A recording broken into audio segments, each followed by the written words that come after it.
السلام علیکم ورحمۃ اللہ وبرکاتہ۔ اعوذ باللہ من الشیطان الرجیم، بسم اللہ الرحمن الرحیم۔ الحمد للہ والصلاة والسلام علی رسول اللہ وآلہ آل اللہ، واللعنۃ الدائمۃ علی اعدائہم واعداء اللہ من یوم عداوتہم الی یوم لقاء اللہ۔ عباد اللہ اوصیکم ونفسی بتقوی اللہ، اتقوا اللہ فإن خیر الزاد التقوی۔ بندگان خدا، آپ سب کو اور اپنے نفس کو تقوی الہی کی وصیت کرتا ہوں، تقوی الہی کی نصیحت کرتا ہوں اور تقوی الہی کی جانب دعوت دیتا ہوں اور تاکید کرتا ہوں کہ اپنی زندگی تقوی کے مطابق بسر کریں، تقوی کے زیر سایہ زندگی گزاریں اور تقوی کی بنیاد پر نظام زندگی قائم کریں۔ حق تعالیٰ نے انسان کی زندگی کے تحفظ کے لیے حفاظتی تدبیر مقرر فرمائی ہے، جس کا عنوان تقوی قرار دیا ہے۔ تقوی اپنے لغوی معنی کے لحاظ سے بھی حفاظتی عمل کا نام ہے اور قرآن کریم کی اصطلاحی معنی بھی اس کے حفاظتی تدبیر ہی ہے، اور اس حفاظتی تدبیر کا تعلق بھی حیات انسانی سے ہے، زندگی بشر سے ہے، اور زندگی کے ہر پہلو کے لیے اس تدبیر کے اندر اور اس تقوی کے نظام کے اندر تدبیر موجود ہے، عملی تدبیر موجود ہے، اور قابل تجربہ و تجربی تدبیر موجود ہے۔ انسان کی حیات جسمانی ہو ظاہری یا حیات معنوی ہو و روحانی، اسی طرح انسان کی انفرادی زندگی ہو، عائلی زندگی ہو یا اجتماعی زندگی ہو، اور اجتماعی زندگی میں بھی تقوی انسان کے ہر پہلو کے لحاظ سے ملحوظ ہے۔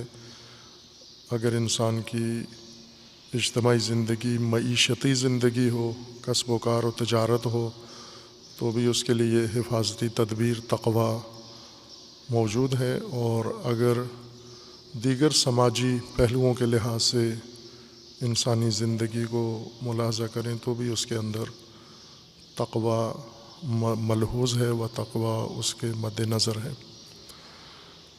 خداوند تبارک و تعالیٰ نے تقوی کے حصول کے لیے بھی اہتمام فرمایا ہے، بہت ہی حسین اور عظیم اہتمام، تاکہ انسان کو تقوی کے حصول میں بھی زیادہ جستجو نہ کرنا پڑے، زحمت و محنت اس کی اضافی و فالتو مشقت تقوی کے اوپر صرف نہ ہو۔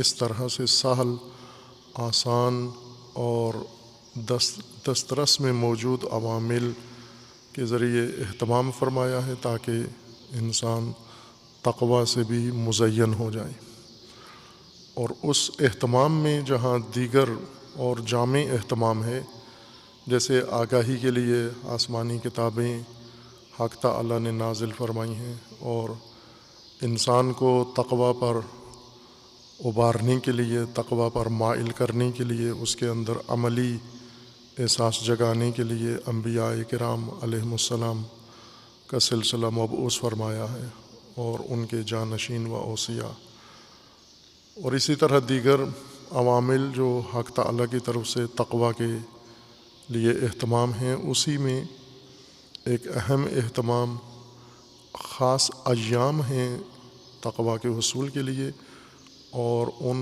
ایام میں مخصوص اعمال ہیں، ایک طرح سے ریاضتی اعمال یا مشقی یا مشقتی اعمال ایسے اللہ تعالیٰ نے رکھے ہیں جن کا نتیجہ تقوی قرار دیا ہے، اور ان میں سر فہرست ماہ مبارک رمضان، اور ماہ مبارک رمضان میں بھی خصوصیت کے ساتھ روزہ و صیام ہے۔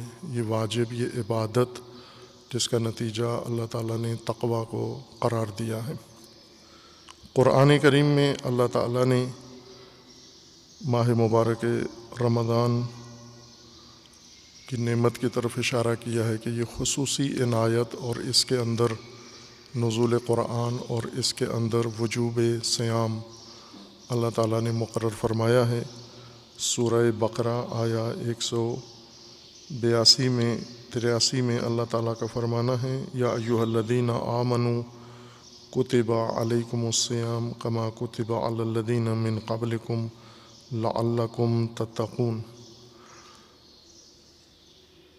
اہل ایمان کو خطاب ہے کہ آپ پر اللہ نے روزے فرض قرار دیے ہیں، مقرر کیے ہیں، لازمی قرار دیے ہیں، واجب ہیں، مکتوب ہیں، جس طرح سے تم سے پہلے گزری ہوئی سابقہ اقوام کے لیے بھی لازمی تھے۔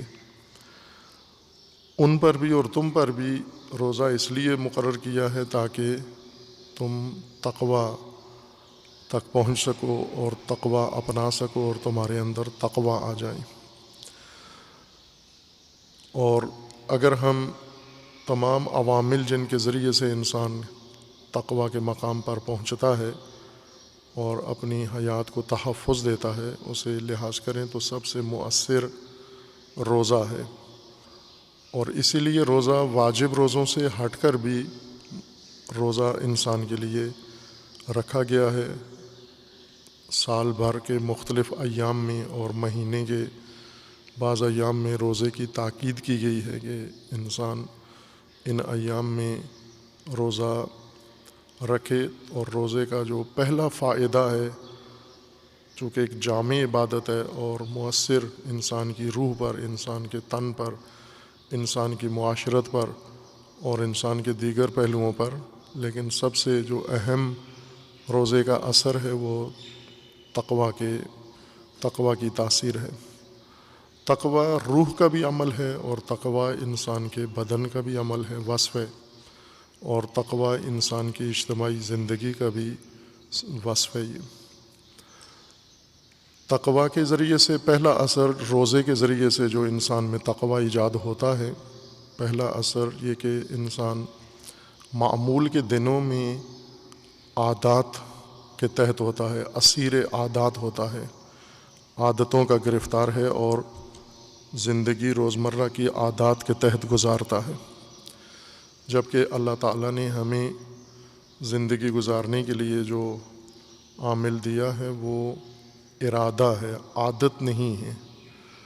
عادتیں زندگی کے اوزار اور زندگی کے اصول نہیں بنائے ہیں، ارادے کو انسان کی حرکت کے لیے، انسان کی زندگی کے لیے رہنما کے طور پر انسان کے اندر پیش کیا ہے۔ جس طرح اللہ تعالیٰ کے اپنے اعمال، افعال سب ارادی ہیں، ارادے کے ذریعے سے اللہ تعالیٰ کا عمل واقع ہوتا ہے، وقوع پذیر ہوتا ہے، اور اسی طرح انسان کو بھی اللہ تعالیٰ نے یہ خصوصیت عطا کی ہے ارادے والی۔ دیگر تمام موجودات اور مخلوقات میں انسان کو یہ اعزاز عطا کیا ہے کہ ارادی کام کرے، پہلے ارادہ کرے پھر عمل کرے،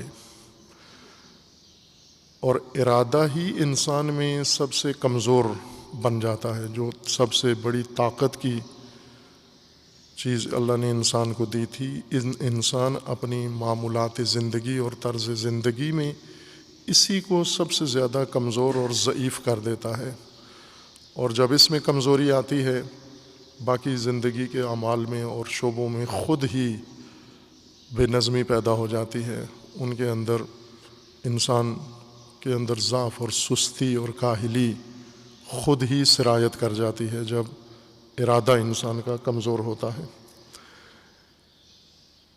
ارادہ انسان کے اندر، البتہ خود ارادے کے پیدا ہونے کے بھی بعض اسباب ہیں، ان کے نتیجے میں انسان میں ارادہ خلق ہوتا ہے، جیسے انسان کا لگاؤ ہے، رجحان ہے، پسند ہے، حب ہے، شوق ہے، محبت ہے، جذبہ ہے، کشش ہے، یہ ساری چیزیں انسان میں مل کر ارادہ بناتی ہیں، ارادہ تشکیل دیتی ہیں۔ لیکن سب سے جو قوی عامل ہے چونکہ ارادے کا جو عامل ہے، ارادہ جس کے نتیجے میں انسان کے اندر پیدا ہوتا ہے، وہ اگر بہت مضبوط ہو تو ارادہ بھی مضبوط ہوتا ہے، اگر وہ کمزور ہو تو ارادہ بھی کمزور ہوتا ہے۔ معمولاً ہمارے ارادے خواہشات کے تابع ہیں، خواہشات ہمارے ارادے کی امام ہیں، پیشوا ہیں۔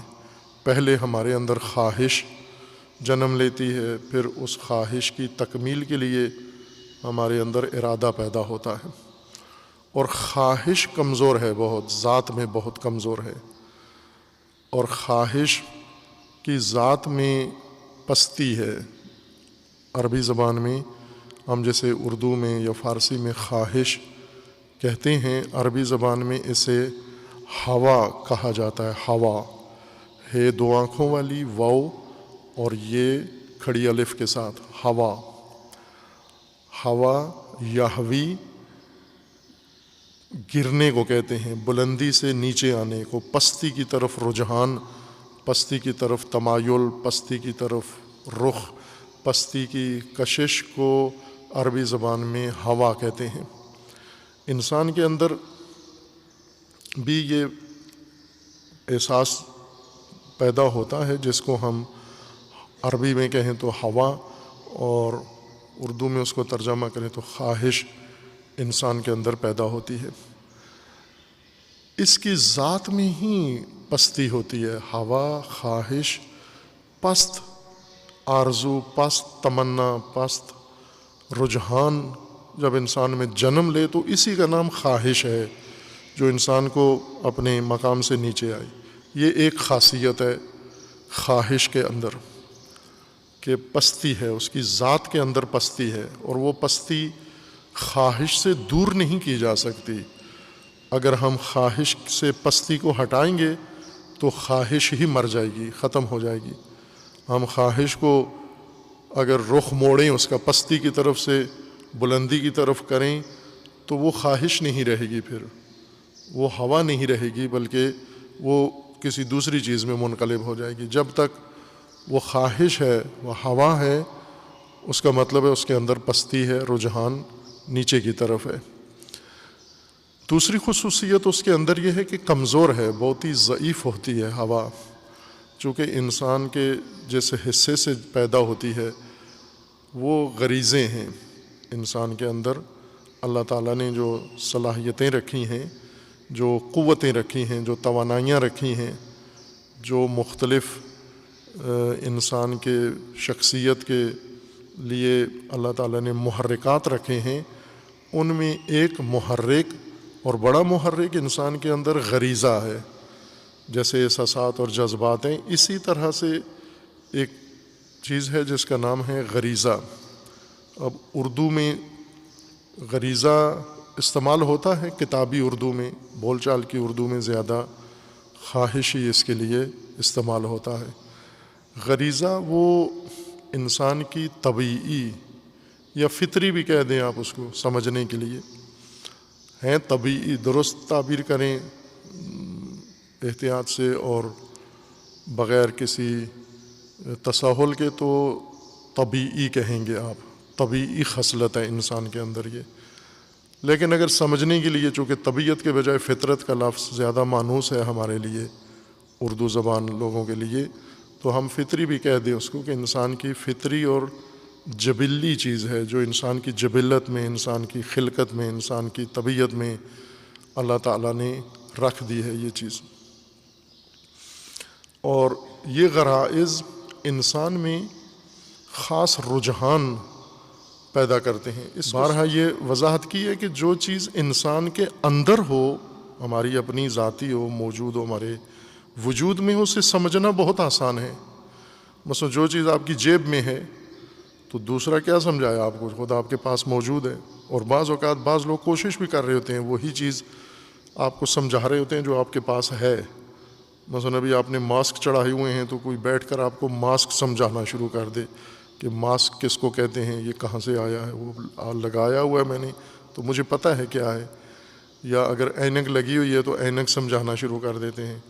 جو چیز آپ کے پاس ہے وہی آپ کو بتا رہے ہوتے ہیں، اور یہ فالتو کام ہے، فضول کام ہے یہ کرنا. جو چیز انسان کے اندر ہے وہی انسان کو نہ سمجھائیں, صرف توجہ دلا دیں کہ وہ یہی چیز ہے جو آپ کے پاس ہے. مثلا اگر غریزہ ہم سمجھنا چاہتے ہیں کس کو کہتے ہیں, تو غریزہ جیسے بھوک لگتی ہے آپ کو اور پیاس, یہی غریزہ ہے انسان کا. بھوک ایک غریزہ ہے جو آپ کے اندر بھوک کا احساس پیدا کرتا ہے, اور ایک غریزہ ہے جو آپ کے اندر پیاس کا احساس پیدا کرتا ہے. اور اس جیسے آپ کے اندر اور 20 غرائز موجود ہیں, بھوک اور پیاس جیسے مختلف حوالوں سے. یہ غریزے ہمارے اندر موجود ہیں جن کے ذریعے سے ہم بعض چیزوں کی کشش رکھتے ہیں, بعض چیزوں سے بیزاری کا اظہار کرتے ہیں. مثلا یہ کشش والے غریزے یہ ہیں, بھوک لگتی ہے, کھانے کی طلب تمنا پیدا ہوتی ہے, پیاس لگتی ہے, ہمیں پانی کی طلب پیدا ہوتی ہے. یہ اللہ تعالیٰ نے انسان کی حیات کے لیے, انسان کی وجود کے لیے, بقا کے لیے یہ سارے اہتمام انسان کے اندر کیے ہوئے ہیں. غرائز سے ملتی جلتی دوسرے پہلو بھی موجود ہیں. خواہشات ان غرائز ہی سے پیدا ہوتی ہیں. ہوا, خواہش, اگر غرائز آپ کی ضرورتوں کے لیے ہیں, اگر غریزے آپ کی ضرورتوں کا احساس آپ میں ایجاد کر رہے ہیں تو یہ خواہش نہیں ہے, یہ ضرورتیں ہیں آپ کی, اور انہیں آپ نے پورا کرنا ہے. جیسے جب بھوک لگتی ہے تو کھانا کھائیں آپ جتنا ضرورت ہے, اور پیاس لگتی ہے تو پانی پئیں جتنی ضرورت ہے آپ کو. اسی طرح اور دیگر جو اس کے مشابہ غرائز ہیں.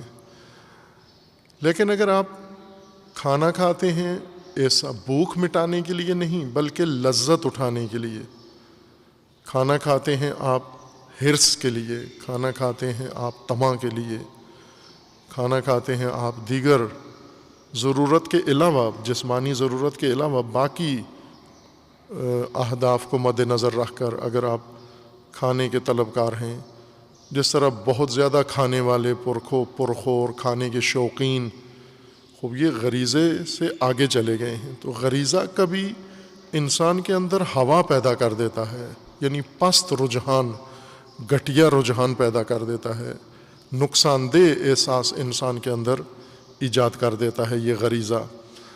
چونکہ غریزے کے اس سارے جسمانی نظام کو کنٹرول کرنے کے لیے اللہ تعالیٰ نے انسان کے اندر عقل بھی رکھی ہے, اور عقل کو انسان کے بدن کی مملکت کا فرمان روا بنایا ہے, حاکم بنایا ہے. عقل عملی, وہ عقل جس کا کام انسان کو احکامات صادر کرنا ہے. انسان میں 2 عقل ہیں, علمی اور عملی. علمی عقل سے ہم حقیقتوں کو سمجھتے ہیں, حقائق کو, اور عملی عقل سے ان حقائق کے اندر تگ و دو کرتے ہیں, کوشش کرتے ہیں. مثلا عقل آپ کو کہتی ہے کہ آپ اپنا رزق کمائیں, معاش کے لیے تگ و دو کریں, اپنے گھر کے لیے اہتمام کریں, اپنے اہل و عیال کے لیے کوئی بندوبست کریں, رہن سہن کا, کھانے پینے کا, ان کی ضروریات کا, علاج معالجہ کروائیں. یہ ہمارے اندر سے ہی یہ چیز, یہ احساس پیدا ہوتا ہے. یہ غریزہ نہیں کہتا, یہ عقل کہتی ہے. عقل حاکم ہے, عقل فرمان روا ہے, اور عقل کے ماتحت ہیں یہ ساری مملکت کے شعبے, یہ سب عقل کے ماتحت ہوتے ہیں. عقل حاکم ہے ان کے اندر. لیکن عموماً ایسے ہوتا ہے کہ عقل انسان میں جب اس کو متروک رکھا جائے, اس کے احکامات نہ مانے جائیں, اسے موقع نہ دیا جائے, اسے میدان نہ دیا جائے, تو آہستہ آہستہ عقل ختم ہو جاتی ہے, مر جاتی ہے. انسان میں حماقت آ جاتی ہے, تشخیص ختم ہو جاتی ہے, صحیح اور غلط کی تشخیص ختم ہو جاتی ہے, ضرورت اور لذت کی تشخیص ختم ہو جاتی ہے, طمع اور حرص اور ضرورت میں فرق مٹ جاتا ہے. اگر عقل مر جائے, اور کافی عرصہ عقل کی نافرمانی سے وہ خود ہی خاموش ہو جاتی ہے, پھر انسان کو کوئی حکم صادر نہیں کرتی. جیسے ہم ضمیر کہتے ہیں, یہ بھی عقل, اسی عقل ہی کا نام ہے, چونکہ باطن میں ہے, چھپی ہوئی ہے, پنہان ہے, اندر ہے موجود, اس وجہ سے اس کو ضمیر کہتے ہیں. اندر چھپی ہوئی پنہان چیز ہے, آواز ہے ہمارے اندر کی. عدالتی فیصلے بھی اسی عقل کے ہی ہیں, اور حکومتی فیصلے بھی ہمارے وجود کے اندر اسی عقل کے ہیں. اس عقل کے کمزور پڑنے سے غرائز کو ایک کھلا میدان مل جاتا ہے انسان کی شخصیت میں اور انسان کی زندگی میں. یہ غرائز ابھرنا شروع کرتے ہیں، بڑھنا شروع کرتے ہیں، ان میں شدت آتی ہے، ان میں اشتعال آتا ہے اور ابھرنا شروع ہو جاتے ہیں. پھر اس کے بعد ساتھ ساتھ اور ان کو ہوا ملتی ہے، آگ کی طرح ہے، جتنی پھونک مارو اتنے بھڑکتے جاتے ہیں، اور جب کافی مشتعل ہو جاتے ہیں پھر انسان پہ دباؤ ڈالتے ہیں. یہ غرائز کی جو احساس ہے، خواہش شدت اختیار کر کے دباؤ انسان کے اندر وجود میں پیدا کرنا شروع کر دیتے ہیں، اور دباؤ میں آ کر پھر انسان وہ چیز کر گزرتا ہے جس کا احساس انسان کے اندر پیدا ہوتا ہے. خوب یہ خواہشات ہم سے بہت کچھ کرواتی ہیں اور بار بار کرواتی ہیں. خواہش کی تسکین نہیں ہوتی کبھی بھی. یہ بھی ایک خصوصیت ہے خواہش کی کہ کبھی بھی اس کی ضرورت پوری نہیں ہوتی کہ اب آپ نے یہ کام کر لیا ہے، مزید نہیں ضرورت، اس کے بعد نہیں ضرورت. نہ تھوڑے دن کے بعد یا کچھ وقت کے بعد پھر دوبارہ اس کا مطالبہ اور طلب، دوبارہ ڈیمانڈ شروع ہو جاتی ہے کہ تکرار کرو. پھر ہم اس کو تکرار کرتے ہیں، خواہش کے طلب کو بار بار بجا لاتے ہیں. خواہش جو ہم سے دباؤ کے تحت کرواتی ہے ہم پھر اسے تکرار کرتے ہیں، دہراتے ہیں. اور جب بار بار دہراتے رہتے ہیں اس کا ایک اثر اور ہمارے اندر پیدا ہوتا ہے، وہ یہ کہ ہمارے اندر عادت بن جاتی ہے.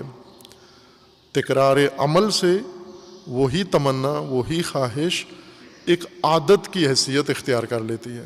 اب انسان کو شعوری طور پر کچھ نہیں کرنا، لاشعوری طور پر سب کچھ کرتا ہے جب عادت بن جاتی ہے، اور وہ عمل انسان تکرار کرتا ہے. عادت جب بن جاتی ہے تو انسان کے وجود کا کنٹرول عادتیں لے لیتی ہیں.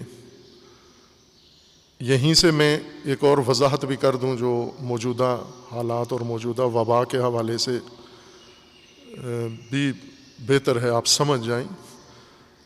ہمارے اندر جو بیماریاں پیدا ہوتی ہیں 2 قسم کے جراثیم سے پیدا ہوتی ہیں، یعنی موٹی تقسیم میں 2 طرح کے ہوتے ہیں، ان کے جو علمی نام ہیں. ویسے جراثیم کے اندر ایک بڑی وسعت ہے اور مختلف قسم کے جراثیم دنیا میں انسان کو لاحق ہوتے ہیں، ہزاروں لاکھوں کی نوع میں ہیں، شکل میں ہیں. لیکن جو اپنی اہم تقسیم کے تحت ان کی کارکردگی کے لحاظ سے دیکھیں تو 2 قسم کے جراثیم سے ہم بیمار ہوتے ہیں. ایک جرثومے کو بیکٹیریا کہتے ہیں اور ایک جرثومے کو وائرس کہتے ہیں. کچھ بیماریاں ہیں جو ہمیں بیکٹیریا کے ذریعے سے لگتی ہیں، جیسے آپ موشن لگ جاتے ہیں، اسہال ہو جاتے ہیں، معدہ خراب ہو جاتا ہے، الٹیاں آنا شروع ہو جاتی ہے، یا اس قسم کے اور جو انفیکشنز انسان کے وجود میں ایجاد ہو جاتے ہیں. یہ خاص قسم کے جرثومے ہیں جن کا عنوان بیکٹیریا ہے. اور کچھ دوسرے جرثومے ہیں وہ بھی انسان کے بدن میں خرابی ہی کرتے ہیں بیکٹیریاز کی طرح، انہیں وائرس کہتے ہیں. وائرس اور بیکٹیریا کا جو واردات ہے مختلف ہے، دلچسپ بھی ہے. بیکٹیریا انسان کے جسم میں مفید بیکٹیریا، ضروری بیکٹیریا بھی ہیں. بیکٹیریا در حقیقت آپ کی زندگی کا لازمہ ہے، بلکہ حیات کا لازمہ ہے. جہاں زندگی ہوگی، حیات ہوگی، جاندار ہوگا، پودا ہوگا، وہاں بیکٹیریا ضرور ہوگا. زندہ موجودات ہیں، مخلوقات، اور آپ کی زمین کے اندر حیات کے لیے بنیادی عامل کا کردار ادا کرتے ہیں، کاریگر ہیں در حقیقت. اللہ تعالیٰ نے جو نظام بنایا ہے، جو سنتیں بنائی ہیں، قوانین جن کے تحت نظام کائنات چلتا ہے، زمین کا نظام، اس میں بیکٹیریا بہت بنیادی کردار ادا کرتے ہیں. یہ کاریگر ہیں اللہ تعالیٰ کے، جن کے ذمہ بہت اہم کام ہے اور انتھک ہیں، نہ ختم نہ تھکنے والی مخلوق ہے. ہم سو جاتے ہیں، سست پڑ جاتے ہیں، یہ اپنا کام کرتے رہتے ہیں. آپ کے جسم کے اندر غذا پہنچتی ہے، یہ غذا بھی بیکٹیریا ساتھ لے کے جاتی ہے، اور آپ کے معدے میں بھی بیکٹیریاز موجود ہیں. ان کا کام یہ جو غذا کو توڑتے ہیں پیستے ہیں، تجزیہ کرتے ہیں، تصفیہ کرتے ہیں، اس سے خون بناتے ہیں، اس سے اور بہت ساری چیزیں پلازما بناتے ہیں، یہ سب بیکٹیریا ہی کا کام ہے۔ انسان کے وجود کے اندر بھی اور انسان کے وجود کے باہر بھی جو عمل انجام پا رہا ہوتا ہے وہ بیکٹیریا ہی کر رہے ہوتے ہیں۔ یہ چیزیں جو پک جاتی ہیں، میٹھی ہو جاتی ہیں، مفید بن جاتی ہیں، تو بیکٹیریل عمل کے تحت یہ سارا کچھ ہو رہا ہوتا ہے۔ ان میں کچھ مضر ہوتے ہیں، خطرناک اور موذی قسم کے بیکٹیریاز بھی ہیں، جیسے حشرے مفید بھی ہیں شہد کی مکھی کی طرح، اور موذی بھی ہیں بیڑ کی طرح، زہریلی مکھی کی طرح۔ انسان کے لیے بیکٹیریاز بھی مفید ہیں اور موذی اور مضر بھی ہیں۔ بیکٹیریا کا کام یہ ہوتا ہے کہ یہ جہاں بھی داخل ہوتے ہیں، انسان کے جسم میں چلے جائیں یا انسان کی غذا میں چلے جائیں یا معدے میں چلے جائیں، ان کا کام چوروں کی طرح ہوتا ہے۔ ان کا کام یہ ہے کہ وہ جو غذا یا خون یا توانائی ہے دوسرے بدن کے حصوں کی، یہ کھا جاتے ہیں۔ بیکٹیریا خود کھانا شروع کر دیتے ہیں۔ مثلا یہ غذائیت جو آپ کے بدن میں تھی، یہ خون تھا یا جو بھی نام رکھ لیں اس کا، وہ یہ چوس لیتے ہیں جا کر، بیکٹیریا اس کو خراب کر دیتے ہیں جا کر۔ انسان کے اعضاء کے لیے جو مفید مواد تھا اس کو آلودہ کر دیتے ہیں۔ یہ ان کا کام ہے۔ لہٰذا ان کا علاج بہت آسان ہے کہ ان کو ختم کر دو، ختم کرنے سے صحت ٹھیک ہو جاتی ہے۔ جیسے عموماً ہمیں اینٹی بائیوٹک دوائیں دی جاتی ہیں، بیکٹیریا کش دوائیں، ان کا کام یہی ہوتا ہے کہ یہ موذی جراثیم جو آپ کے اندر چلے گئے ہیں اور معدے میں جا کر خوراک کھانا شروع کر دی ہے، جسم میں جا کر انہوں نے باقی اعضاء کا حصہ انہوں نے تناول کرنا شروع کر دیا ہے، انہیں جا کر مار دیتے ہیں۔ وہ ایک سپرے کر لیں یا ان کے اوپر چھڑکاؤ کرتے ہیں، یہ ختم ہو جاتے ہیں۔ جیسے اینٹی بائیوٹک جب آپ لیتے ہیں تو کبھی کبھی آپ کے مفید جراثیم بھی مر جاتے ہیں، اس کے بعد پیٹ خراب ہو جاتا ہے کئی ہفتوں تک آپ کا، چونکہ اینٹی بیکٹیریل جو دوائیں ہیں یہ سارے بیکٹیریا کو مار دیتی ہیں، جو آپ کے معدے میں مفید ہیں، مضر سب کو جا کر ہلاک کر دیتے ہیں۔ پھر مفید دوبارہ بنتے بنتے دیر لگتی ہے۔ اور مفید بیکٹیریا کا بہترین منبع جو آپ تناول روز کرتے ہیں وہ دہی ہے یا اس طرح کی چیزیں جو ایک پروسیس سے بنتی ہیں۔ دودھ کو بیکٹیریا ہی دہی بناتے ہیں، اور بہترین منبع دہی بیکٹیریا، مفید اچھے بیکٹیریا کا، صحت مند بیکٹیریا کا مفید ترین منبع دہی ہے۔ اور بیماری کے دنوں میں بھی جیسے آج کل کہتے ہیں مدافعت ہونی چاہیے بدن کے اندر، تو مدافعت بڑھانے کا ایک بہترین منبع ہے انسان کے پاس غذائی، بشرطے کہ ملاوٹ والا دودھ نہ ہو، آلودہ سنگاڑا نہ ہو، دودھ ہو، حیوان کا دودھ ہو، بھینس گائے کا دودھ ہو یا بھیڑ بکری کا ہو، جس جانور کا ہو، خالص دودھ ہو۔ یہ ذہن میں رکھیں، خالص دودھ اگر ہے اس کا بیکٹیریا آپ کے لیے مفید ہے، لیکن ملاوٹ والا دودھ ہے، آلودہ دودھ ہے، وہ یہ توانائی آپ کو نہیں پہنچاتا، چہ بسا منفی اور موذی بیکٹیریا آپ کے بدن میں منتقل کر دیتا ہے۔ یا جب کھانے ہمارے خراب ہو جاتے ہیں، باسی ہو جاتے ہیں، بدبو آنا شروع ہو جاتی ہے، تو یہی عمل ان کے اندر بھی انجام پاتا ہے۔ اور ایک بہت وسیع آپ کی زندگی ساری بھری ہوئی ہے بیکٹیریا سے، آپ کے منہ میں ہیں، جسم میں ہیں، آپ کے بدن کے اندر سراسر اگر کسی مائکروسکوپ سے دیکھ لیں تو خود اپنے آپ سے ڈرنا شروع ہو جائیں گے کہ ہمارے اندر اتنے جرثومے پائے جاتے ہیں۔ وائرس جاسوس کی طرح ہیں، چور کی طرح نہیں ہیں۔ وائرس کو اگر ہم تشبیہ دیں انسانی عمل سے، کردار اور کریکٹر سے، تو وائرس کا کام یہ ہوتا ہے کہ انسان کے بدن میں گھس جانا اور گھس کے انسان کے سسٹم کا کنٹرول اپنے ہاتھ میں لے لینا۔ یہ جو جرثومہ ہے ابھی وائرس کووڈ-19 انفیکشن کا ہے، زکام کا، یہ باقی وائرس بھی اسی طرح سے ہیں۔ یہ وائرس آپ کے جسم میں داخل ہوتا ہے، داخل ہو کے آپ کے جسم کے خلیات کے اندر چلا جاتا ہے، اور خلیہ کے اندر کا جو سسٹم ہے یہ وائرس اپنے کنٹرول میں لے لیتا ہے، اور وہاں جا کر یہ خود سے جو جسم کا طبعی نظام ہے اور اس کے تحت سیل ہر بدن کا خلیہ اپنا اپنا کام کر رہا ہے، وائرس اس کنٹرول کو لے کر اس سے منفی کام کر دیتا ہے، اس کے اندر وہ چیز بنا دیتا ہے جو بدن کے لیے مضر ہوتی ہے، جیسے پھیپھڑے کے اندر چلا جاتا ہے یا بدن کے کسی اور حصے کے سیلز کے اندر جا کر اس کا کنٹرول اپنے ہاتھ میں لے لیتا ہے۔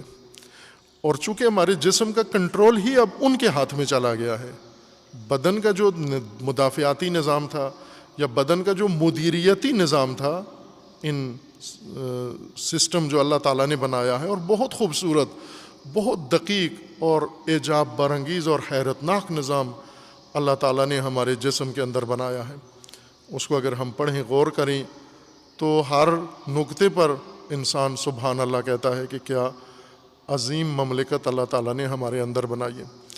بدن کے اندر اللہ تعالیٰ نے ایک مدیریتی نظام بنایا ہے، ایک ایڈمنسٹریشن کا نظام بنایا ہے، ایسی عالی مینجمنٹ ہے کہ بدن کے تمام امور آٹومیٹیکلی انجام پا رہے ہوتے ہیں، ہمیں خبر بھی نہیں ہوتی۔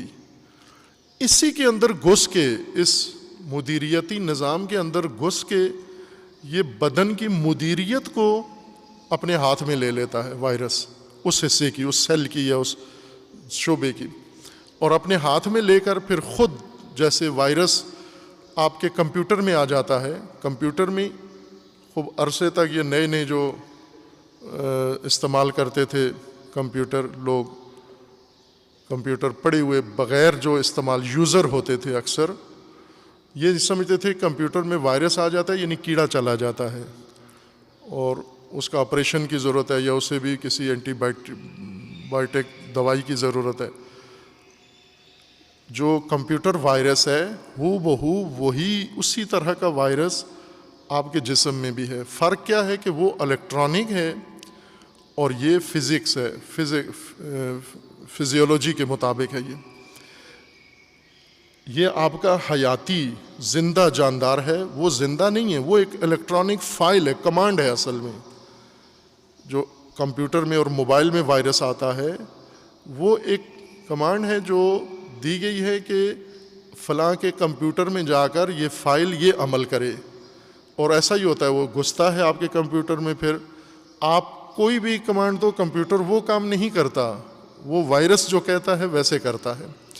اسی طرح ہمارے جسم کے اندر یہ جو فزیکل وائرس گھس جاتا ہے یہ بھی ہمارے جسم کا نظام سنبھال لیتا ہے، اس حصے کا نظام سنبھال کے پھر خود جو چاہتا ہے کرتا ہے، خود اس کے ساتھ جو بربادی کرتا ہے وہ کرتا رہتا ہے جب تک اس کو کنٹرول نہ کریں۔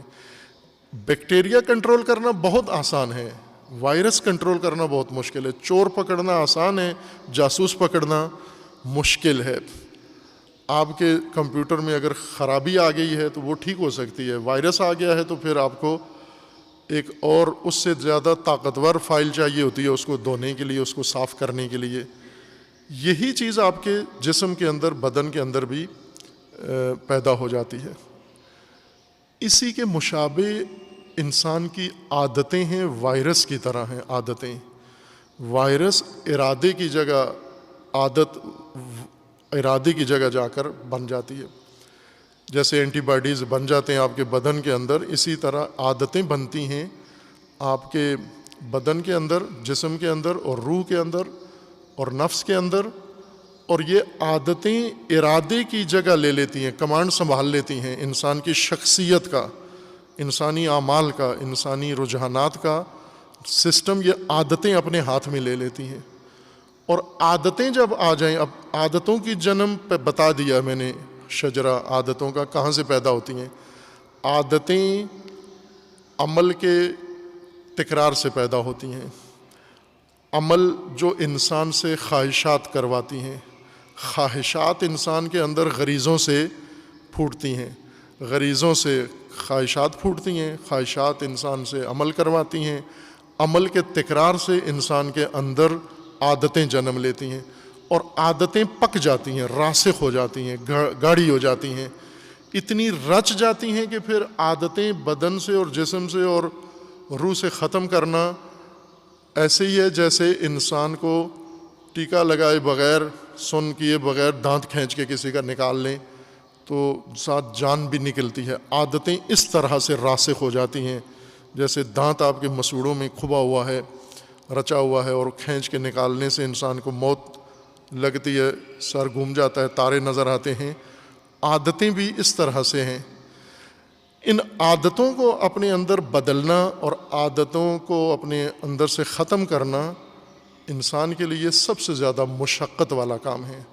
اسیر عادات، غلام عادات اور عادتوں کے سامنے سرنگون انسان، جھکے ہوئے انسان، مجبور انسان، جن کو عادتوں نے بالکل عاجز بنا دیا ہے۔ کچھ بڑی نمایاں عادتیں ہیں جیسے نشے ہیں، کوئی انسان نسوار کھاتا ہے، عادت ہے، نہ ملے جو اس کی حالت ہوتی ہے، کیفیت بنتی ہے، وہ دیکھنے کی ہوتی ہے۔ چائے کے جو رسیاں ہیں وہ اسی طرح عادت ہے، اور دیگر جو نشے ہیں، منشیات ہیں، چرس، بھنگ ہے، شراب ہے، یہ عادتیں جسم کے اندر وجود میں آ جاتی ہیں، راسخ ہوتی ہیں، گھڑ جاتی ہیں اور پھر انسان کو نابود کر دیتی ہیں۔ اسی طرح پھر آگے عادتیں انسان کے اندر دیکھیں تو سینکڑوں کی تعداد میں ہماری شخصیت عادتوں کے ڈھیر سے تشکیل پاتی ہے۔ جیسے آپ کوئی چیز پھینکتے جائیں ایک جگہ پر تو ڈھیر لگ جاتا ہے، آپ پلاسٹک پھینکتے جائیں پلاسٹک کا ڈھیر بن جاتا ہے، کچرا پھینکتے جائیں کچرے کا ڈھیر بن جاتا ہے، کوئی اور ملبہ پھینکتے جائیں ملبے کا ڈھیر بن جاتا ہے۔ تو جو چیز بھی آپ پھینکتے جائیں وہ ڈھیر بنتا جائے گا۔ عادت پہ عادت تشکیل پاتے پاتے انسان کے اندر عادتوں کا ایک ڈھیر ہو جاتا ہے۔ اب انسان کی شخصیت یعنی عادتوں کا ڈھیر، اس ڈھیر کو کیسے اب اٹھائیں، صاف کریں ہم، کیا طریقہ ہے؟ وہ آپ دنیا جہان میں جائیں، معالجین کے پاس جائیں اور پروفیسرز کے پاس جائیں، ان سب کے پاس جائیں، ان کے پاس کوئی ایسا معقول طریقہ نہیں ہے عادتوں کو تبدیل کرنے کا اور عادتوں کو ختم کرنے کا۔ لیکن اللہ تعالیٰ نے اپنی حکمت سے اور رحمت سے انسان کے لیے یہ عمل مقرر کیا ہے۔ روزہ عادتوں کو جڑ سے اکھاڑ کے پھینک دیتا ہے، مکمل طور پر انسان کی شخصیت کا صفایا کر کے دھو دیتا ہے۔ بالکل آپ عادتوں سے پہلے، جیسے ہمارے جسم کے اندر اگر بہت ساری غدودیں پیدا ہو گئی ہیں، رسولیاں پیدا ہو گئی ہیں، بہت سارے بیکٹیریا آ گئے ہیں، وائرس آ گئے ہیں، ٹیسٹ لیتے ہیں تو جسم بھرا ہوا ہے ہمارا، لیکن پھر ہمیں علاج کے لیے لے جاتے ہیں، ICU میں لے جاتے ہیں، کسی اور شعبے میں ہمیں متعلقہ خاص نگہداشت کے شعبے میں لے جاتے ہیں، اور وہاں لے جا کر ہمیں کچھ عرصہ رکھتے ہیں، بالکل دور، عزیزوں سے دور، اپنوں سے دور، دوسروں سے دور، ہر چیز سے دور کر دیتے ہیں۔ کیوں؟ انتہائی نگہداشت میں ہیں، اس لیے کہ ان کے جسم کے اندر ابھی ایسی خرابی پیدا ہو گئی ہے جو انہیں بالکل علیحدہ کر کے ان کے جسم میں صفائی کرنی ہے۔ پھر اس کے بعد آہستہ آہستہ صحت بحال ہوتی ہے، وہ خرابیاں آہستہ آہستہ دور ہوتی ہیں، کوئی سرجری سے دور ہوتی ہیں، کوئی دوا دارو سے دور ہوتی ہیں، کوئی پرہیز سے دور ہوتی ہیں، اور آہستہ آہستہ کر کے آپ بالکل صحت مند ہو جاتے ہیں۔ پھر آخر میں ایک ٹیسٹ ہوتا ہے آپ کا، ایکس رے ہوتا ہے آپ کا، بالکل صاف ستھرا کلیئر، جیسے ماں کے پیٹ سے پیدا ہوئے تھے، کوئی بیماری نہیں تھی۔ اسی طرح آپ فارغ ہوتے ہیں اسپتال سے اور آپ کو گھر بھیج دیا جاتا ہے بالکل صحت مند اور تندرست۔ رمضان اور روزہ یہی چیز ہے عزیزان من۔ ہم جو آلودہ ہیں عادتوں کے ہاتھوں، ایک ابتدائی سی آلودگی، عمومی آلودگی میں نے ذکر کی ہے، ورنہ جو روایات میں معصومین علیہ السلام نے ذکر فرمایا ہے، رسول اللہ صلی اللہ علیہ وآلہ وسلم نے اور اہل بیت علیہ السلام نے ذکر فرمایا ہے، اس کے مطابق گناہوں کی آلودگی، گناہوں کے ڈھیر ہمارے وجود کے اندر بنے ہوئے ہیں، ڈھیر گناہوں کے اور انتہائی کچرے کے گندے ڈھیر بنے ہوئے ہیں، جو سال بھر لاپرواہی سے بن گئے، ہم توجہ ہی نہیں رکھی اور یہ ڈھیر ہمارے اندر بنے گئے۔ اسی طرح انسان کے اندر بہت کچھ خرابیاں پیدا ہو گئی ہیں۔ اس سب کی دھلائی، اس سب کی صفائی، اس سب کو پاکیزہ کرنا، شخصیت کو منزہ کرنا، یہ روزے کے ذریعے ممکن ہے۔ اس لیے اللہ تعالیٰ نے روزہ مقرر کیا۔ روزہ ہماری نجات ہے، ہماری شفا ہے، ہماری صحت ہے، ہماری تندرستی ہے۔ روزہ مشقت نہیں ہے، روزہ بوجھ نہیں ہے، روزہ وبال نہیں ہے۔ جس طرح آئی سی یو میں ہے، آپ کو خوب تھوڑی عرصے کے لیے آپ کے لیے چرگا لے کر آتے ہیں، ڈاکٹر باہر پھینک دیتے ہیں کہ نہیں دینا اس کو، اوجری پکی ہوئی آپ کو بہت پسند ہے، پائی پسند ہے، وہ کچھ بھی آئی سی یو میں نہیں کھانا۔ اسی طرح ابھی روزے کی حالت میں آپ آئی سی یو میں ہیں، آئی سی یو میں ہیں تو پرہیز کرو، منہ بند رکھو، کھانا نہیں ہے۔ کیوں کہ آپ کی شخصیت کی تطہیر ہو رہی ہے، تزکیہ ہو رہا ہے۔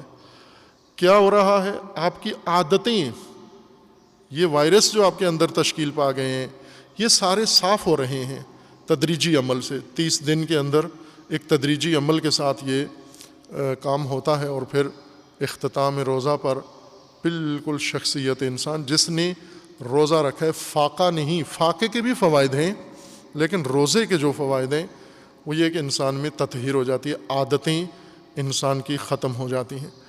عادتوں ختم ہونے کے بعد پھر کون آتا ہے؟ ارادہ تقویت پا جاتا ہے، مضبوط ہو جاتا ہے۔ آپ کے اندر ارادہ مضبوط ہے۔ جب آپ مشقت میں ہیں یا سختی میں ہیں، پیاس ہے، بھوک ہے، اور اس پیاس اور بھوک میں کھانے پینے کے لیے سب کچھ موجود ہے، لیکن آپ نہیں کھاتے، کون سی چیز آپ کو روکے ہوئے؟ ارادہ۔ اور یہ ارادہ آپ کو روزانہ جب اس حد تک روکتا ہے آپ کی پسندیدہ چیزوں کے قریب جانے سے، ارادہ بھی مضبوط ہو رہا ہے، عادتیں کمزور ہو رہی ہیں، عادتیں ختم ہو رہی ہیں، اور عادتیں آہستہ آہستہ بدن کا اور انسان کی شخصیت کا نظام اسی اپنے اہل کو سپرد کر رہی ہیں جو ارادہ ہے۔ ماہ رمضان میں ارادے عادتوں کی جگہ جاگزین ہو جاتے ہیں۔ خوب، اس لیے یہی تقویٰ بھی ہے، جب انسان کی شخصیت، انسان کی زندگی اس کے ارادے کے کنٹرول میں آ جاتی ہے۔ ارادے کے لیے رہنمائی اللہ تعالیٰ نے مقرر فرمائی ہے، اور ارادوں کی زمام ایک طرح سے اللہ تعالیٰ سے جڑی ہوئی ہے، ربط ہے اس کا ارادے کا، چونکہ عقل ہے، اور عقل اللہ نے فرمایا کہ رسول ہے اللہ کی، انسان کے اندر رسول باطنی ہے، ایک رسول ظاہری ہیں جنہیں کتاب آسمانی دے کر بھیجا ہے، اور ایک رسول باطنی ہر انسان کے اندر عقل اللہ تعالیٰ نے رکھی ہوئی ہے۔ روزے کے اندر اس کی تقویت ہوتی ہے۔ یہاں بھی شیطان انسان کو ورغلاتا ہے، اکساتا ہے، مختلف طرح کی وارداتیں شیطان کرتا ہے، اور یہ موضوع بھی بہت دلچسپ ہے اگر اس قرآن کو اس موضوع کے لحاظ سے پڑھیں، لیکن اس کے جو کلیدی الفاظ ہیں قرآن کے، جو رموز ہیں، ان کو سمجھ کر اگر پڑھیں تو پھر پتہ چلتا ہے کہ شیطان کس طرح سے واردات کرتا ہے۔ جیسے شبہائے ماہ رمضان کی بات، قرآنی بات سنن الہی میں گزشتہ شب ہی ایک بات کی تھی کہ شیطان کا ایک عمل یا ایک طریقہ، ایک واردات کا نام ہے استفزاز، اور رات کی بات میں ہی تشریح کریں گے، یہاں نہیں کریں گے۔ استفزاز کرتا ہے انسان کے ساتھ۔ اب ہمیں شیطان کی ان کاروائیوں کے معانی بھی نہیں پتہ، بلکہ قرآن میں ہیں، اور قرآن ہمارے جنم سے ابھی تک ہمارے پاس ہے، لیکن ہمیں نہیں معلوم، اس کی رمز نہیں پتہ۔ اپنے کمپیوٹر کی ساری رموز پتہ ہیں، چھوٹے سے بچے کو پتہ ہے، ابھی شیرخوار ہے، اٹھ بیٹھ بھی نہیں سکتا، لیکن کمپیوٹر سمجھتا ہے، موبائل سمجھتا ہے۔ ماں باپ سے زیادہ تیز بچہ وہ موبائل کو استعمال کرتا ہے، لیکن قرآن بڑھاپے تک سمجھ میں نہیں آتا۔ اب ہم ان کے تلفظات سے بھی چہ بسا نامعلوم ہوتے ہیں۔ استفزاز ایک شیطان کا واردات کا طریقہ ہے، اغوا، غوایا شیطان کا ایک واردات کا طریقہ ہے، احتناق شیطان کی واردات کا ایک طریقہ ہے، تزئین ایک اور طریقہ ہے۔ یہ ساری شیطان کی وارداتیں قرآن کریم میں لکھی گئی ہیں کہ اس طرح آتا ہے، آپ کے وجود میں سرایت کرتا ہے۔ خوب، عادتیں تشکیل دینے میں بھی شیطان بھرپور تعاون کرتا ہے، فری سروس اپنی مفت میں، چونکہ شیطان کوئی معاوضہ نہیں لیتا انسان سے، بالکل مفت میں آپ کی تعاون کرتا ہے، ہر برائی میں، ہر قباحت میں، ہر ناکامی میں، ہر انسان کو نابود کرنے میں، ہر چیز میں اس کی فری سروسز آپ کے لیے فراہم ہے۔ 24 گھنٹے تھکتا بھی نہیں ہے، سب چھوڑ جائیں ساتھ، انسان کے ساتھ شیطان آخری رفیق کے طور پر رہتا ہے۔ اس لیے قرآن کریم میں ہے کہ قیامت میں جہنم کی حسرتوں میں سے ایک حسرت یہی ہوگی کہ انسان یہ کہے گا کہ یا ویلتا لیتنی لم اتخذ فلانا خلیلا، ہائے افسوس، وائے افسوس، اے کاش میں فلاں کو اپنا خلیل، اپنا ساتھی، اپنا رفیق نہ بناتا۔ خوب ان میں سے سب سے بدترین خلیل و ساتھی شیطان ہے۔ جب آپ روزہ آتا ہے اللہ تعالیٰ نے فرمایا ہے کہ شیطان کو باندھ دیا جاتا ہے۔ حدیث میں ہے کہ ہر آدمی کا شیطان علیحدہ ہے۔ ایک تو رئیس ہے شیاطین کا ابلیس، اس کا لشکر ہے، اور اس کے لشکر میں ہر انسان کے لیے علیحدہ شیطان ہیں و شیاطین ہیں۔ اللہ تعالیٰ شیاطین کو رمضان میں باندھ دیتا ہے کہ یہ انسان کے قریب نہ آئیں، لیکن چونکہ شیاطین کی زمام انسان کے ہاتھ میں ہے، بعض لوگ اپنے شیاطین کو کھلوا لیتے ہیں، آزاد چھوڑ دیتے ہیں۔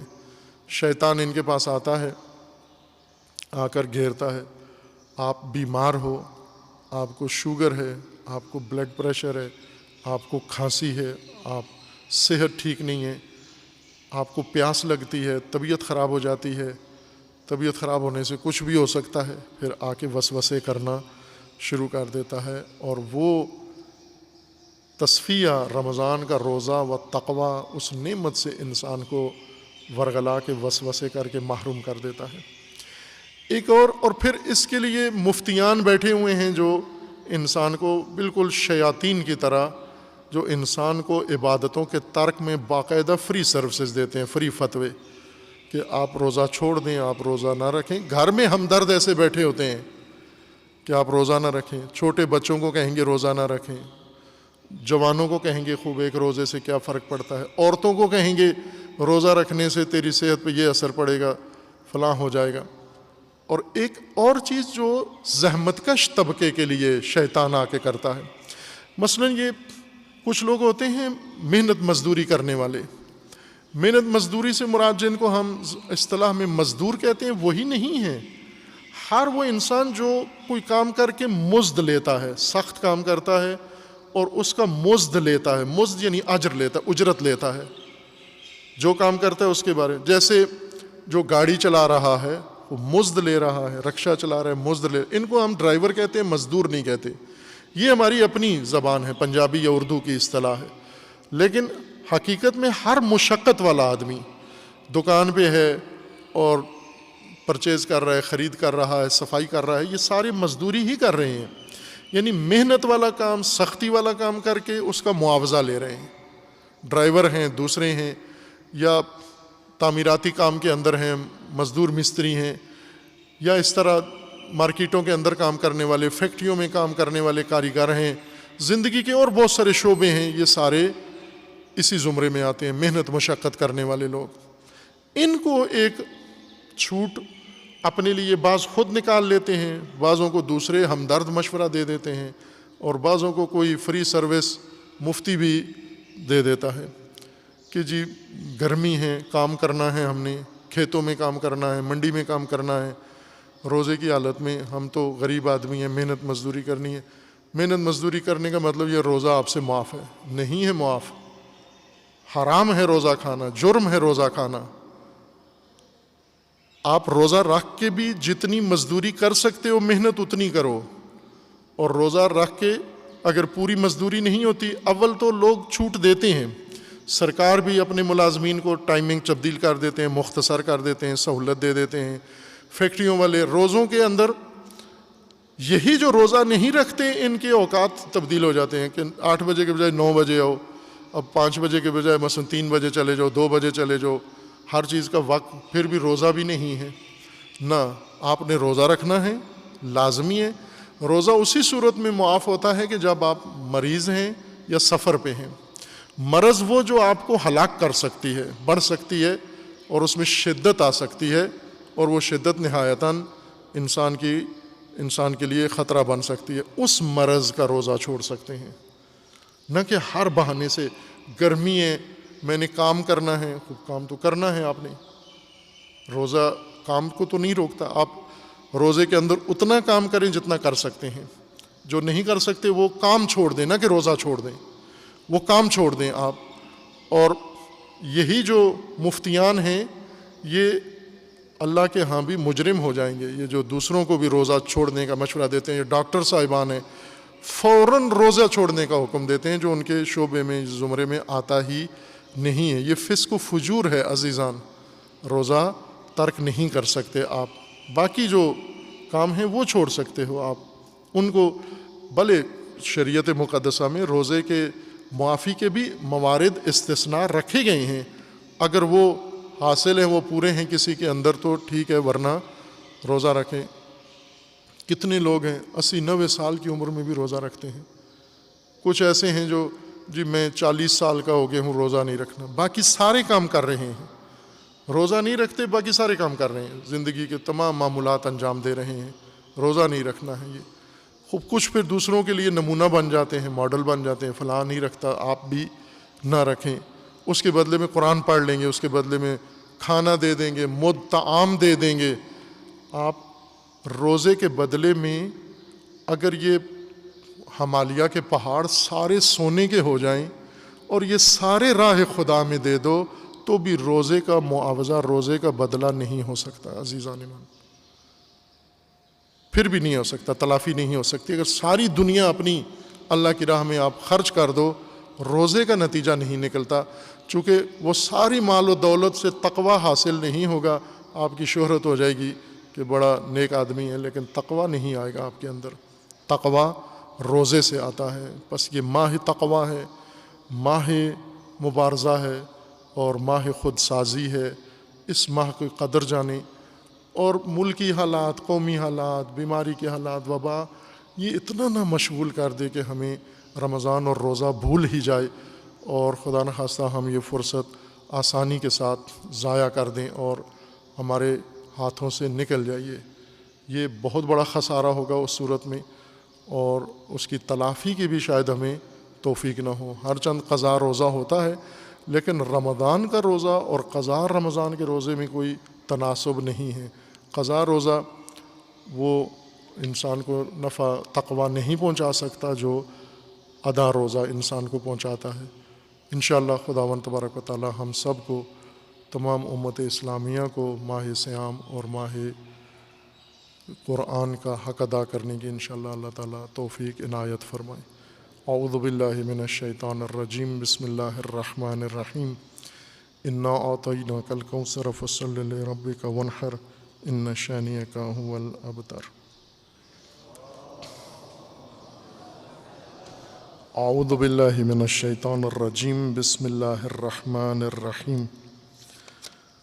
الحمد للہ والصلاة والسلام علی رسول اللہ وآلہ آل اللہ سیما علی امیر المؤمنین علی ابن ابی طالب علیہ الصلاۃ والسلام و فاطمۃ الزہرا سیدۃ النساء العالمین والحسن والحسین سیدی شباب اہل الجنہ و صبطی الرحمہ و علی ابن الحسین و محمد ابن علی و جعفر ابن محمد و موسیٰ ابن جعفر و علی ابن موسیٰ و محمد ابن علی و علی ابن محمد والحسن ابن علی والحجت ابن الحسن القائم المنتظر المہدی حجج اللہ علی عبادہ و امناؤہ فی بلادہ واللعن علی اعدائہم اجمعین من الآن الی قیام یوم الدین.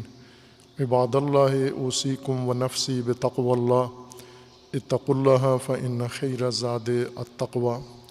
بندگان خدا، آپ سب کو اور اپنے نفس کو تقوی الہی کی وصیت کرتا ہوں، تقوی الہی کی نصیحت کرتا ہوں، تقوی الہی کی دعوت دیتا ہوں اور تاکید کرتا ہوں کہ اپنی زندگی تقوی کے مطابق بسر کریں، تقوی کے زیر سایہ زندگی گزاریں، تقوی کے دائرے میں زندگی گزاریں اور تقوی کی بنیاد پر نظام زندگی قائم کریں. حق تعالیٰ نے تقوی انسانی حیات کی حفاظت کے لیے تدبیر کے طور پر مقرر فرمایا ہے، اور انسانی زندگی کا تحفظ تقوی کے اندر ہے. تقوی بہت وسیع مفہوم رکھتا ہے. انسان کی جسمانی زندگی، مادی زندگی، اجتماعی زندگی، سماجی زندگی، سیاسی زندگی، مذہبی زندگی، انفرادی زندگی، عائلی زندگی، معیشتی زندگی، جملہ امور جو انسان کی زندگی کا حصہ بن سکتے ہیں وہ سب تقویٰ کے دائرہ کے اندر ہیں، مشمول تقویٰ ہیں. ان سب کا تقویٰ ہے. طبقاتی تقویٰ ہے، صنفی تقویٰ ہے، اور اسی طرح شعبہ جاتی تقویٰ ہے. ہر پہلو کا تقویٰ ہے، جن میں سے آج ہم دیکھیں کہ ہماری تشخیص میں، انسانوں کی تشخیص میں سب سے بڑا خطرہ اس وقت روئے زمین پر انسانوں کو یہ موجودہ وبا کی صورت میں ہے. یہ بھی تقویٰ کے ذریعے سے ممکن ہے نجات اس وبا سے اور اس جیسی وباؤں سے. وہ تقویٰ بھی شرعی تقویٰ، دینی تقویٰ، عقلی تقویٰ، سلامتی کا تقویٰ، تاکہ ہم اس سے محفوظ رہ سکیں. یہی جو تدابیر طبیبان اور ڈاکٹر صاحبان بتاتے ہیں ہمیں، کہ عموماً پاکستان میں کسی بھی شعبے کی طرف سے ان کو سنجیدہ نہیں لیا جاتا، اور چہ بسا وہ خود بھی ڈاکٹر صاحبان بھی عملاً نظر آتا ہے کہ وہ خود بھی زیادہ سنجیدہ نہیں لیتے. یہ جو ہمیں رہنمائی کرتے ہیں کہ فاصلے رکھیں ایک دوسرے سے، یہ اسی تقویٰ ہی کا ایک حصہ ہے. ہم انہیں آسانی سے نظر انداز کر دیتے ہیں یہ سمجھ کر کہ یہ تو ڈاکٹر کی بات ہے. نہ عزیز من، اگر یہ آپ کی زندگی کے تحفظ کے لیے لازمی ہے تو پھر یہ اللہ کی بات ہے، یہ شرعی بات ہے. جس طرح ڈاکٹر ہیں، ڈاکٹر کے پڑوس میں ایک فقیہ ہیں، مجتہد ہیں، وہ مجتہد آپ کو کوئی فتویٰ دیتے ہیں تو وہ اللہ کا حکم بن جاتا ہے. یہ ڈاکٹر بھی صحت کے بارے میں جو آپ کو بتاتا ہے خطرہ، تو یہ بھی اللہ کا حکم بن جاتا ہے. یہ تشخیص، کوئی بھی ماہر اگر آپ کو تشخیص دے دیتا ہے کہ یہ چیز آپ کے لیے مضر ہے، خطرناک ہے، تو یہ اللہ کا حکم سمجھا کریں. اس کو ڈاکٹر کی خلاف ورزی نہ کہیں کہ ڈاکٹر نے کہا تھا. ڈاکٹر کون ہوتا ہے کہنے والا، یا ہم پابند نہیں ہیں. یہ لازمی ہے اس کو ایک شرعی حکم کے طور پر، ضابطے کے طور پر اس کو ہم ملحوظ رکھیں. اور یہ بھی تقویٰ کا ایک حصہ ہے. یہ علیحدہ فاصلے رکھنا یہ تقویٰ کا حصہ ہے. سلامتی کا تقویٰ یہی ہوتا ہے. وہ دوسرا تقویٰ ہے جو آپ کو، جس کے اندر انسان بہت سارے اور اعمال بھی کرتا ہے اور معنویت اور وہ بھی ہوتا ہے. سلامتی کا تقویٰ تو ذکر و ورد سے نہیں ہوتا. سلامتی کا تقویٰ یہ فاصلے رکھنا، مثلاً اس وبا سے بچنے کے لیے، ہر بیماری کے لیے ایک علیحدہ طریقہ کار ہے. اس سے بچنے کے لیے اگر لگ گئی ہے تو اس سے نجات پانے کے لیے، نہیں لگی تو لگنے سے پہلے اس سے محفوظ رہنے کے لیے ایک طریقہ کار ہے. اگر یہ ڈاکٹر صاحبان بتاتے ہیں اور مسلمات میں سے ہے وہ بات، تو اس کو حتماً عمل کریں. لازمی ہے، شرعاً لازمی ہے ان کی ہدایات پر عمل کرنا. انہوں نے کچھ ہمیں ہدایات دی ہیں کہ یہ عمل کریں اور کریں. جیسے ماسک لگا کے رکھیں، چونکہ یہ بیماری، یہ وائرس ناک سے انسان کے اندر تنفس میں، نظام تنفس میں چلا جاتا ہے، اور تنفس انسان کا ناک کے ذریعے سے ہوتا ہے، اور ہاتھ ناک سے یا منہ سے لگتے ہیں، یہاں سے اندر چلا جاتا ہے. تو ہاتھوں کو بھی آپ محفوظ رکھیں اور ناک کو بھی اور منہ کو بھی ڈھانپ کے رکھیں، تاکہ آپ کے اندر کے جو تنفس ہے وہ دوسروں تک نہ پہنچے، اور دوسروں کے تنفس سے جو کوئی اگر بیماری نکلتی ہے وہ آپ تک نہ پہنچے. دونوں ایک دوسرے سے محفوظ رہیں. چونکہ کچھ ایسی تنفسی آلودگیاں ہوتی ہیں جو ہر انسان کے اندر رہتی ہیں. ابھی ظاہراً تنزانیہ کے پریزیڈنٹ نے یہ ٹیسٹ کروائے ہیں، جو خبروں میں آیا ہے. انہوں نے ٹیسٹ کروائے ہیں ان کے ملک کے اندر جو مختلف ناریل ہیں، مثلا ناریل میں بھی کرونا نکلا. بکری کا ٹیسٹ کروایا، اس میں بھی کرونا نکلا. پھر اس نے رکشے کا کروایا، اس کا بھی کرونا نکلا. وہ جو چیز ٹیسٹ کرواتے جاتے ہیں اس میں کرونا نکل رہا ہے. اب یہ یا انہوں نے لطیفہ بنایا ہے یا واقعاً ایسے ہے کہ کہیں بھی یہ چیزیں پیدا ہو سکتی ہیں. خربوزہ ٹیسٹ کروایا، اس میں بھی کرونا نکلا مثلا. خوب ہو سکتا ہے یہ آلودگی عمومی ہے. جب عمومی ہے تو کسی بھی چیز میں دریافت ہو جائے گی اور آپ اپنے آپ کو محفوظ. یہ اشیاء بھی جو ڈاکٹر صاحبان بتاتے ہیں، منڈی سے چیزیں لے کر آتے ہیں تو ان کو پہلے پاک کریں، جراثیم سے پاک کریں.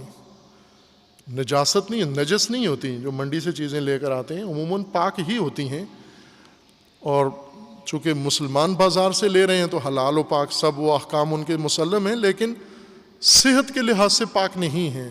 انہیں گھر میں لا کر جو بتاتے ہیں ڈاکٹر صاحبان، ایسی آلودہ ماحول میں، فضا میں، انہیں جراثیم سے پاک کریں، جراثیم کچھ چیزیں رکھیں گھر کے اندر، ان سے ان کو، یہ بھی تقویٰ ہے آپ کا۔ اسی طرح گھر کے اندر رفت و آمد کنٹرول کریں، ماہ رمضان ہے، افطاریوں کے بہانے نہ آئیں جائیں، قربت نہ کریں، یہ سارے اصول اجتماعی لازمی ہیں۔ اس حوالے سے ہم دیکھیں کہ ملک کے اندر خصوصاً پاکستان میں، ساری دنیا میں وبا ہے اور مسائل ہیں، لیکن پاکستان زیادہ مسائل کا شکار ہے، اور اس کی وجہ یہ ہے کہ پاکستان میں سیاست اس طرح کی گندی سیاست ہے، آلودہ سیاست ہے، انتہائی نچلے گھٹیا درجے کی سیاست ہے، اور سیاستدان ہیں جو خواہ وہ حکمران ہوں یا حکمران نہ ہو، سیاستدان ایک ہی نسل ہے، ایک ہی قبیلہ ہوتا ہے، یہ ایک خاندان ہے، حکمران میں آ جائیں، حکمرانی میں ہوں یا باہر بیٹھے ہوں، ہیں ایک ہی، یہ فرق نہیں پڑتا ان میں۔ یہ کسی چیز کو سنجیدہ نہیں لیتے، اور اس وبا کو بھی سیاستدانوں نے سنجیدہ نہیں لیا، اور ہر چیز کو سیاسی اکھاڑا بنا کر اور اس سے کھلواڑ کرتے ہیں۔ یہ آپ توجہ رکھیں کہ پاکستان میں یہ تدریجاً وبا آئی، جب بالکل معمولی خطرہ تھا اور ابتدا میں تھا، جس کو سنبھالا جا سکتا تھا، مینیج کیا جا سکتا تھا، اور ملکی نظام بھی صحیح طریقے سے چل سکتا تھا، لیکن اس وقت بھی یہ کام نہیں کیا، اور شور شرابہ بہت کیا، غل غپاڑہ بہت کیا، اور لوگوں کے اوپر اعصابی دباؤ بہت زیادہ ڈالا، اور پھر عملی پریشانیاں لوگوں کے لیے ایسی کھڑی کر دیں جن کے نتائج بہت عرصے تک باقی رہیں گے۔ لیکن وبا کے لیے کچھ بھی نہیں کیا۔ وبا کنٹرول کرنے کے لیے آپ نے دیکھا کراچی میں ڈاکٹر گاڑی میں گھومتے گھومتے فوت ہو گئے، وینٹیلیٹر ڈھونڈتے ہوئے۔ اپنے اسپتال کا ڈاکٹر، اس شعبے کا بندہ، اور ڈاکٹروں سے رابطہ کر رہا ہے اور بتا رہے ان کو کہ میری حالت خراب ہے، لیکن اور بعد میں خبروں میں بھی آیا ہے کہ جس اسپتال میں گئے تھے اسی کے اندر 10 یا 20 وینٹیلیٹر فری پڑے ہوئے تھے، آئی سی یو کے 14 بیڈ اس میں خالی پڑے ہوئے تھے۔ اس ہاسپٹل سے بھی انہوں نے رابطہ کیا کہ میں خطرے میں ہوں، لیکن انہوں نے اس کی بھی نہیں سنی۔ یہ وہ بات ہے جو آپ کی خبروں میں آئی ہے۔ اس سے آپ اندازہ لگا لیں پستی کا، اور اس سارے شور شرابے کے اندر جو حقائق ہیں وہ کیا ہیں، کہ جب خود ہمارے ابھی بتا رہے ہیں کہ کتنے 100 ڈاکٹر جو اس وبا کا شکار ہو گئے، متاثر ہو گئے ہیں، کچھ چند ایک فوت ہو گئے ہیں، باقیوں کو اللہ تعالیٰ سلامت رکھے۔ جب یہی طبقہ جس نے اس بیماری کا مقابلہ کرنے اور انسانوں کو بچانا ہے، ان کے لیے کوئی سنجیدہ کام نہیں ہوا۔ کل تک تو بھوک ہڑتال پہ بیٹھے ہوئے تھے یہاں پر، کس کے لیے؟ کہ ماسک دو ہمیں، دستانے دو ہمیں، اور کٹس دو ہمیں، لباس دو ہمیں، جب ہمیں یہ کام کرنا ہے تو وہ دو ہمیں سہولتیں ساری۔ اخباروں میں شور ہوتا ہے کہ ہم دے رہے ہیں، لیکن عملاً ایسا نہیں ہوتا، یا مریضوں کو صحیح طریقے سے سنبھالنے کا اہتمام نہیں ہوتا۔ اور نتیجہ یہ ہوا کہ اب تیزی کے ساتھ پاکستان میں دوسرے ملک جو مرحلہ گزار چکے ہیں پاکستان میں اب شروع ہوا ہے۔ اب پاکستان کے اندر وبا تیزی کے ساتھ پھیلنا شروع ہو گئی ہے، اور خطرناک حد تک تیزی آئی ہے۔ یہ مستند جو معلومات کے مطابق پاکستان میں یہ گزشتہ جو ہفتہ گزرا ہے، 7-8 دن، ان میں 100% بیماری پھیلی ہے، اموات 100% زیادہ ہو گئی ہیں۔ یعنی پہلے اگر ایک آدمی مرتا تھا ایک دن میں، تو اب 100 آدمی مر رہا ہے، 100% اضافہ ہوا ہے اموات میں۔ متاثرین کا اس سے بھی زیادہ ہے، 100% سے زیادہ ہے، وہ شاید 150% یا 200% متاثرین میں اضافہ ہوتا جا رہا ہے، لیکن اموات میں 100% اضافہ ہو گیا۔ اب جب کہ 100% اضافہ ہوا ہے، اب ہمارے حکمران بیٹھ کر کہہ رہے ہیں کہ لاک ڈاؤن ختم کرنا ہے اور سارے شعبے کھول دینے ہیں اب انہوں نے، اور ہر چیز معمول کے مطابق آ جائے، اور لوگوں نے بھی اس کو بڑا ایزی لیا ہے، کھلونا بنے ہوئے ہیں ان کے ہاتھوں میں۔ جب خطرہ بالکل معمولی تھا، 5%، 10% تھا، اتنا غلغپاڑا مچایا، اور جب خطرہ 100% ہو گیا ہے تو اب آ کر جو کر رہے ہیں کام وہ بھی بہت نامعقول ہے. وہ بھی نامعقول تھا، یہ بھی نامعقول کام ہے، اور عوام خود سے شعوری طور پر بھی کچھ کرنے کے لیے یا سمجھنے کے لیے تیار نہیں ہے اور اس کو سنجیدہ نہیں لے رہے ہیں.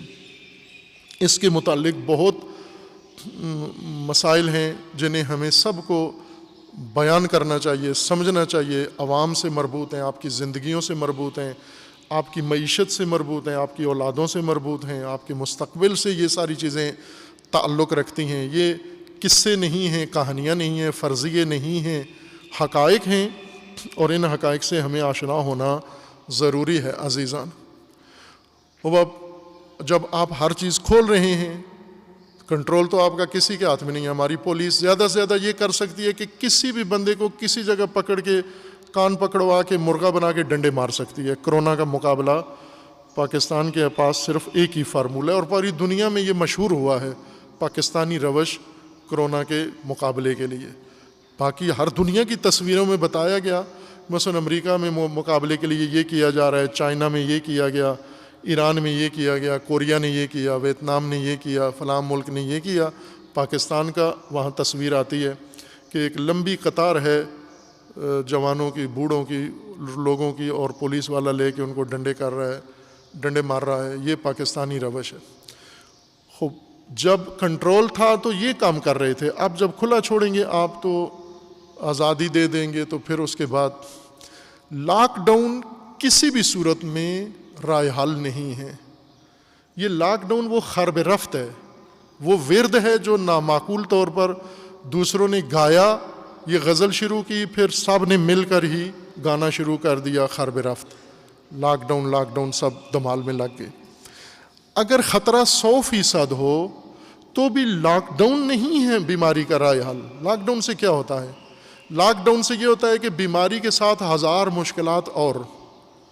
لاک ڈاؤن کا مطلب یعنی ساتھ بھوک، بے روزگاری اور تباہی، معیشت کی بربادی، ملک کی بربادی، لوگوں کے کاروبار کی بربادی، لوگوں کی محنتوں کا اکارت جانا، ڈوبنا، ضائع ہونا. یہ لاک ڈاؤن کا معنی ہے، تفسیر ہے. لاک ڈاؤن یعنی سب کچھ تباہی. وبا کا مطلب صحت کی خرابی، لاک ڈاؤن کا مطلب ہر چیز کی بربادی. یہ لاک ڈاؤن کا معنی ہے. لاک ڈاؤن میں اگر خطرہ 100% ہے تو بھی لاک ڈاؤن نہیں ہے رائے حل. اگر خطرہ کم ہے تو بھی نہیں ہے لاک ڈاؤن رائے حل. نہ، اصل مدیریت رائے حل ہے کہ آپ لوگوں کی زندگی، ملکی نظام، معیشت کا نظام، کاروبار اور پیداوار، ہر چیز اس کو بھی بحال رکھیں، اور ساتھ ساتھ بیماری کو بھی آپ نے کنٹرول کرنا ہے. بیماری کو کنٹرول کرنے کے لیے آپ کے پاس طریقہ ہے، کر سکتے ہیں عزیزان. ہماری حکومت چاہے تو بھی کر سکتی ہیں. ریاست ایک بہت بڑی طاقت کا نام ہوتا ہے، مالی طاقت، ٹیکنیکل طاقت، افرادی طاقت. ریاست کا مطلب یہی ہوتا ہے. حکومت کے پاس جتنی طاقت ہے اس کا آپ حساب نہیں لگا سکتے. آپ آج کل دیکھتے ہیں کہ جو بات بھی کرتے ہیں اربوں ڈالر، بیماری کے لیے اربوں ڈالر، راشن کے لیے اربوں ڈالر، فلاں کے لیے اربوں ڈالر. خوب یہ کچھ بھی، یہ اربوں ڈالر جو راشن میں دے رہے ہو، یہ اربوں ڈالر جو فورسز بنا کے لگا رہے ہو، یہ اربوں ڈالر جو تقسیم کر رہے ہو، یہ اربوں ڈالر جو تباہ کر رہے ہو، اور بعد میں چیف جسٹس صاحب کہتے ہیں کہ وہ اربوں ڈالر کس کو دیے ہیں، وہ کس پاکستانی کو دیے؟ کوئی ثبوت تو دو نا کہ کسی کو کچھ ملا بھی ہے. صرف اب اخباروں میں آ رہا ہے کہ حکومت نے اتنا اربوں ڈالر خرچ کر دیا ہے. یہ سارے اربوں ڈالر نہیں تھے ضرورت. لوگ اپنی زندگیاں خود گزارتے، خود کفیل ہوتے. اگر یہ اس اربوں ڈالر میں سے کچھ ڈالر ہی، کچھ روپیہ ہی آپ بیماری کے کنٹرول کے لیے لگاتے، وسائل بناتے. اور آسان طریقہ، بہت سیدھا طریقہ ہے. 1+1 اور 2+2 4 کی طرح ہے عزیزان. 1+1 2، 2+2 4. اتنا سیدھا سادہ طریقہ ہے اس بیماری سے مقابلہ کرنے کے لیے. وہ کیا تھا کہ جو ہی بیماری کا ہمیں پتہ چلا، دریافت ہوئی کہ یہ بیماری وبا ہے اور پھیلتی اور پھیل سکتی ہے، تو فوراً آپ انہی اربوں ڈالر جو راشن دے رہے ہو، لنگر چلا رہے ہو، اس اربوں ڈالر سے آپ تشخیص، بیماری کی تشخیص کے وسائل مہیا کرو. سب سے پہلا کام ٹیسٹ کٹس منگواؤ، مشینیں منگواؤ اور ٹیسٹ کے لیے اہتمام کرو. اور ٹیسٹ کرنے والا عملہ، ڈاکٹرز، ان کے لیے سہولتیں فراہم کرو. یہ پہلا قدم ہے. دوسرا قدم یہ سب مہیا، مثلا ملک کے اندر ہزاروں اسپتال موجود ہیں، لاکھوں ڈاکٹر موجود ہیں، اور کروڑوں اور اربوں بجٹ ان کے اوپر خرچ کیا جا رہا ہے، لیکن کسی ملک کے اسپتال کے اندر یہ آمادگی نہیں ہے کہ کرونا کا ٹیسٹ کر سکے. اب یہ لاک ڈاؤن سے مسئلہ حل ہوگا یا آپ کی اہلیت اور آپ کی لیاقت سے مسئلہ حل ہوگا؟ آپ کی سنجیدگی سے مسئلہ حل ہوگا. آپ دوسرے نمبر پر ڈاکٹروں کے لیے وسائل مہیا کرو. پہلے مریض کی تشخیص، دوسرا مریض کا نگہداری اور علاج. اس کو عام پبلک سے روزانہ کی بنیاد پر چھانٹی کرو. روزانہ کے بنیاد پر یعنی ہمارے پاس ڈاکٹر تو ہیں، ضرورت سے زیادہ ڈاکٹر ہیں، بے روزگار ہیں، ان کے ملتی نہیں ہیں نوکریاں، آئے دن ہڑتالیں کر رہے ہوتے ہیں. ان سب کو، ریٹائرڈ ڈاکٹر ہیں آپ کے پاس ہیں، ملک کے اندر ہیں، جو ملک سے باہر ہیں وہ بھی بلاؤ. سب ڈاکٹرز کو، والنٹیئرز کو ان کے ساتھ لگا کر، اور آپ تشخیص دو. پہلے تشخیص دینے کے بعد مخصوص ہاسپٹل یا بلڈنگز، کالج سارے خالی ہیں، یونیورسٹیاں ساری خالی ہیں، اسکول سارے خالی ہیں، چھٹیاں ہیں، مدرسے سارے خالی ہیں. ان تمام کو فیلڈ ہاسپٹل بناؤ. فیلڈ ہاسپٹل، صحرائی اسپتال اس کو کہتے ہیں جو ایمرجنسی میں، ضرورت کے وقت، اضطرار کے وقت کسی بھی ملک کے پاس توانائی ہوتی ہے کہ وہ کسی بھی جگہ پر جا کر خیمے لگا کے اور عارضی شیڈ بنا کر وہاں پر فوراً ہاسپٹل بنا دیں. جس طرح چائنا نے 10 دن کے اندر دنیا کا سب سے بہترین ہاسپٹل بنایا وبا زدہ علاقے کے اندر. پہلے والے ہاسپٹل ان کے پاس موجود بھی تھے. خوب، یہ توانائی ہے ایک ملک کے اندر، یہ ہمارے پاس بھی ہے، ابھی بھی ہے یہ توانائی. یہ ہو سکتا ہے، آج بھی ہو سکتا ہے، اگر مدیریت ہو، اگر سوجھ بوجھ ہو، اگر عقل ہو، اگر دیانت ہو، وہ امانت داری اور وہ صداقت جو الیکشن میں سرٹیفکیٹ جس کے دیے گئے کہ امین و صادق سارے الیکشن جیت گئے اور باقی سارے باہر کر دیے گئے. تو یہ اس وقت تو سارے ملک کے اندر منتخب سارے امین و صادق ہیں ان عدالتوں کے اور اس محکمے کی سند کے مطابق، اور عوام کی ووٹ کے مطابق سارے امین و صداقت ہے. ان امانت داروں کو اور ان صادقین کو یہ کام بہت آسانی سے کیا جا سکتا تھا اور کم خرچ میں کیا جا سکتا تھا.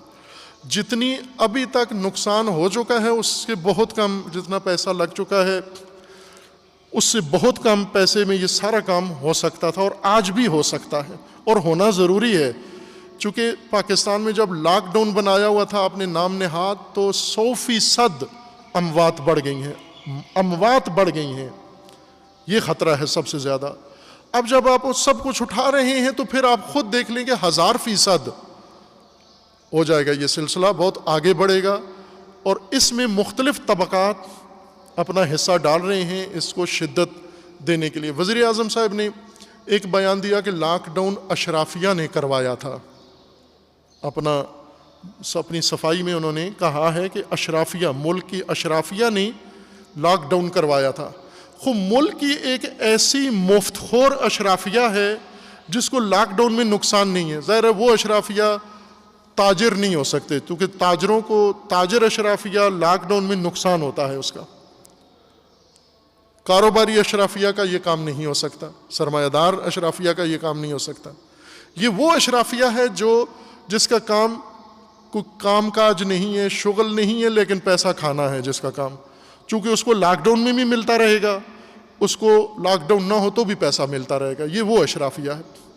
خوب، اب جب لاک ڈاؤن آپ اٹھا رہے ہیں اور خطرہ 100% بڑھ گیا ہے، 100% خطرے میں کون یہ کرتا ہے، یہ قدم اٹھاتا ہے؟ یہ کون سا اشرافیہ ہے جو اب آپ سے یہ کام کروا رہا ہے؟ یہ سرمایہ دار اشرافیہ ہے اور یہ مذہبی اشرافیہ ہے.